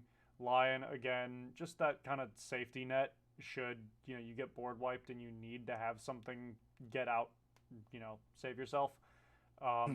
When she attacks, you draw one and discard one. So that one's a little risky there. Yeah, because you're trying to mill out the opponent. Right, but I feel like it's more a defensive card anyway, so she doesn't have to attack. If she was forced to attack, this card would not be in this deck. Tidus brought him down to 2 because, he's important, he's good, but you can recur him. And Dark Fina's, she's Dark Fina. She's pretty cool. She can cast literally any summon in here just by existing on the board. Or getting on the board at least. If you're at 5 damage, you can do 2 things, which is cool. It's still probably worth cutting for Cloud of Darkness, I think. But that would kind of offset the balance of ice and water on the front lines. I suppose. Summons I played with ratios, but generally kept everything exactly the same because it's a solid lineup. Kept the Flan because screw the opponent's hand. I hate dealing with it, therefore, go ahead, use it. It's good. Yeah. It's my Yeah, strength. I ended up just cutting the Flans only because like a big thing when in Earth Ice is that I hate drawing them. Mm-hmm. And in this deck you don't want to thin your deck too much because you're trying to outmill the opponent. Right. So it's rough. Like that's why I was just like, well, it's only making them discard 1. I'd rather get like a body or something like that. Mm-hmm. Which is why when I was looking at it, I was like, I'd rather just have the Black Waltz instead of Flans, really. Yeah, that's fair. You know what? Then I think I would actually cut 1 Flan for a Snow. Good work. So then, oh right, he's not a summon. There we go. 1 Snow, and then I do like the Cloud of Darkness option. Keep that at 1. And oh no, I have to cut 1 more card. What'll it be? What would I want to cut? I don't know. Ty, what's your opinion? What could be cut here? Help me out, bro. You're the ice guy. Everything. I say you cut the Lion. Cut Lion. We'll cut 1 of them. Yeah. Okay. Both, depending on how you're feeling. Don't know what I'd replace it with. Maybe the Garnets. Like that's just the 1 card in the deck where I'm just like, eh. Yeah, fair enough. All right, cool. So Garnet gets brought to 2. And then yeah, that's kind of all right. Yeah, you know what? I think I'm comfortable leaving it here. Cool. So right. You have my link. Are you going to shoot him over to Tom via the Facebook page? I will do that. Message our Facebook page or something just so we can get in contact. We'll shoot you the ducks. All right. So yeah, Flans in practice were fairly weak overall, but they were good at certain points. So you're unsure. Yeah, that's the thing. It's tough. Oh, sorry. It's tough to discern when something is worth keeping based on its usefulness, because there's times where it's like, this card saved me once, and it's like, yeah, out of how many games? That's something that I had to really drill into my own head about certain cards earlier on with this game. And ultimately, I found that if I'm pitching it more than I'm using it, that's going to be, if it's on the board, if it's doing nothing more often than it's helping, then, cut it. If you're pitching it more than you want to use it, cut it. Or reduce it. For what you're using the Flans for, I'd rather run like Lancer unit or something similar where you get that discard effect and something else. Like, ultimately, as someone who's played Mono Ice since Opus 5, like, Flans aren't good in Mono Ice. Like, they're okay, and they're decent because you can recur them, but the big strength in Flans is being able to search the other Flans, which is why I think it's very good in Earth Ice. Because having that color fixing, having that pay 1 to add 2 mana, basically, is really, really good. The only problem is when they're alone, when you just have the 1-drops, it's not as handy. Like, obviously, they're going to, being able to play all 3 of them and make the opponent discard 3. My inclination has been to cut them. I think they might have might use that slot to try out some more suggestions. Mike Waltz in particular has me interested. Sadly, I haven't played just lately. Yeah, we feel that. not being able to test. But yeah, like that's the thing about Flans is like Flans are really good if you're running them with your Earth Flans. If you're not, then it's not enough. Like the thing is, the Flan has to do something else. And that's the problem with monsters. Really, is you can't have a monster just do one thing. It has to do something else. Yeah, I actually completely blanked on Lancer unit, and like that's a card that Jake always ruins my day with.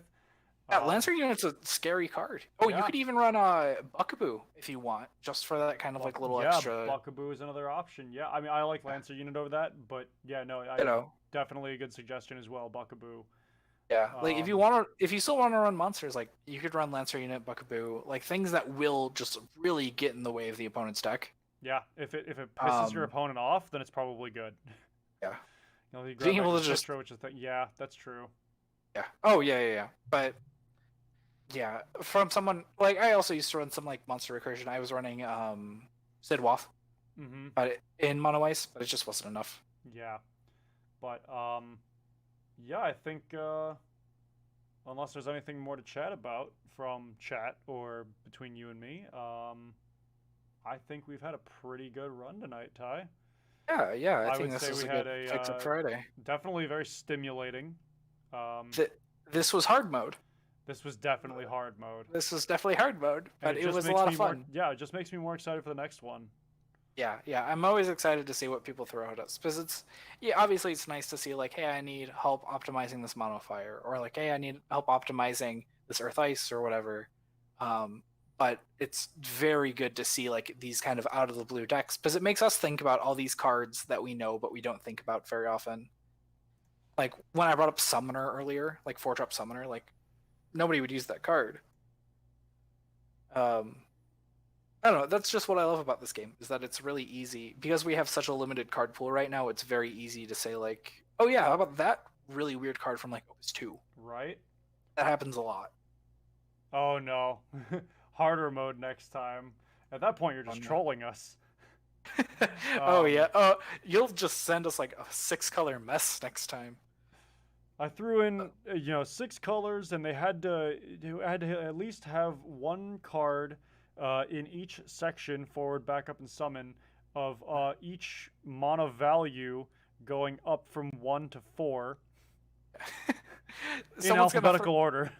Someone's gonna run, throw 4-color ninjas at us next week. That wouldn't be that bad, actually. And you have to run 3 Gecko. 3 Gecko is the core of the deck, and you have to run it. Oh, totally. Another card I could suggest for the backup of this Ice Water, though, the Opus 7 6-drop Ultimecia from the starter decks. Yeah.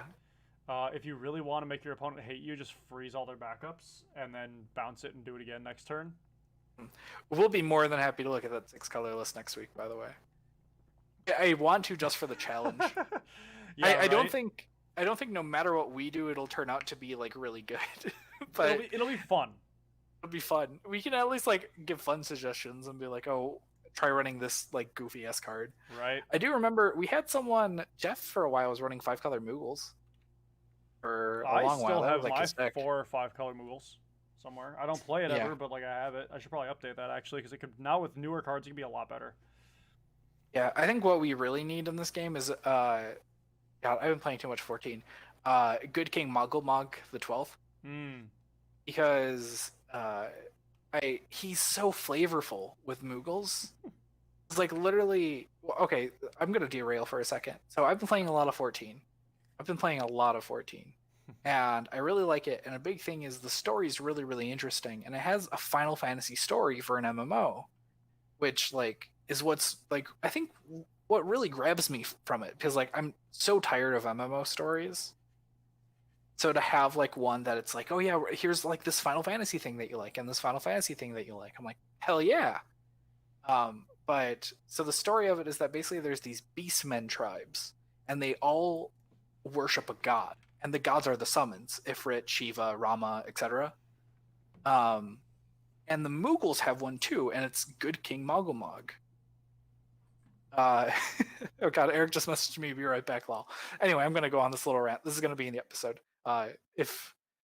if you don't want to keep watching for the deck profiles, you could probably click off now. But here's Ty's. We'll make a little graphic. Here's Ty's Final Fantasy 14 corner. But basically, there's these monsters, and they. So the primals, they're summons basically, and the Mughals don't have a primal, but they have Great Good King Mogulmog the 12th, who's like this legendary figure that like saved the Mughals from the Netherworld or something like that. But they don't know if he's real or not. But they can summon him. They can summon Great King Mogulmog the 12th. And your character isn't sure if it's a primal or not, but they're like, hey, he still wants to kill everyone. He wants to rid the world of all races except for Mughals, so we still have to kill him. But he's still adorable, and I absolutely lost it when I had to do that raid battle. That raid battle is also really hard, or rather, it's very sporadic. You have to do so much in that raid battle. There was a card in chapters that was Good King Mogulmog, and it also came with one of the first color cards that you could have an infinite amount of them in your deck. And just Good King Mogulmog just got stronger, however many Mughals you had, and I'd love to just see that. I really want that in Opus. Hit me up, Kageyama. Ooh. Hopefully one day we get more of those. I want to see if we eventually get the primals, but those cards were overpowered as hell in chapters. They were supposed to. Let's see.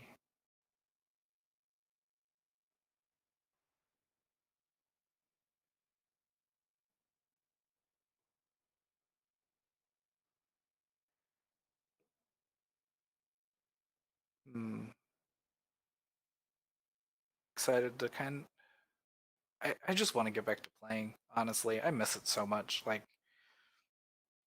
I don't consider myself a very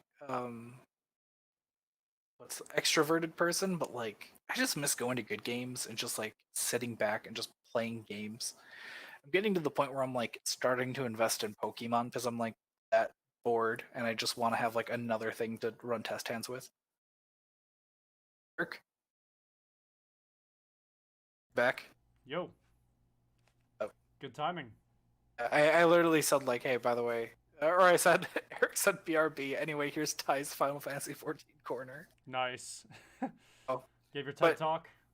Yeah, but to summarize it up for you, the Beastmen can summon can summon gods, which are the summons, Ifrit, Shiva, etc. Mm-hmm. The Mughals don't have one of those, but they have this legendary figure called Good King Mogulmog the 12th. Mm-hmm. And you don't know if he's real or not, but they can summon him. And he doesn't know if he's real or not. But his thing is like he wants to kill everyone except for Mughals.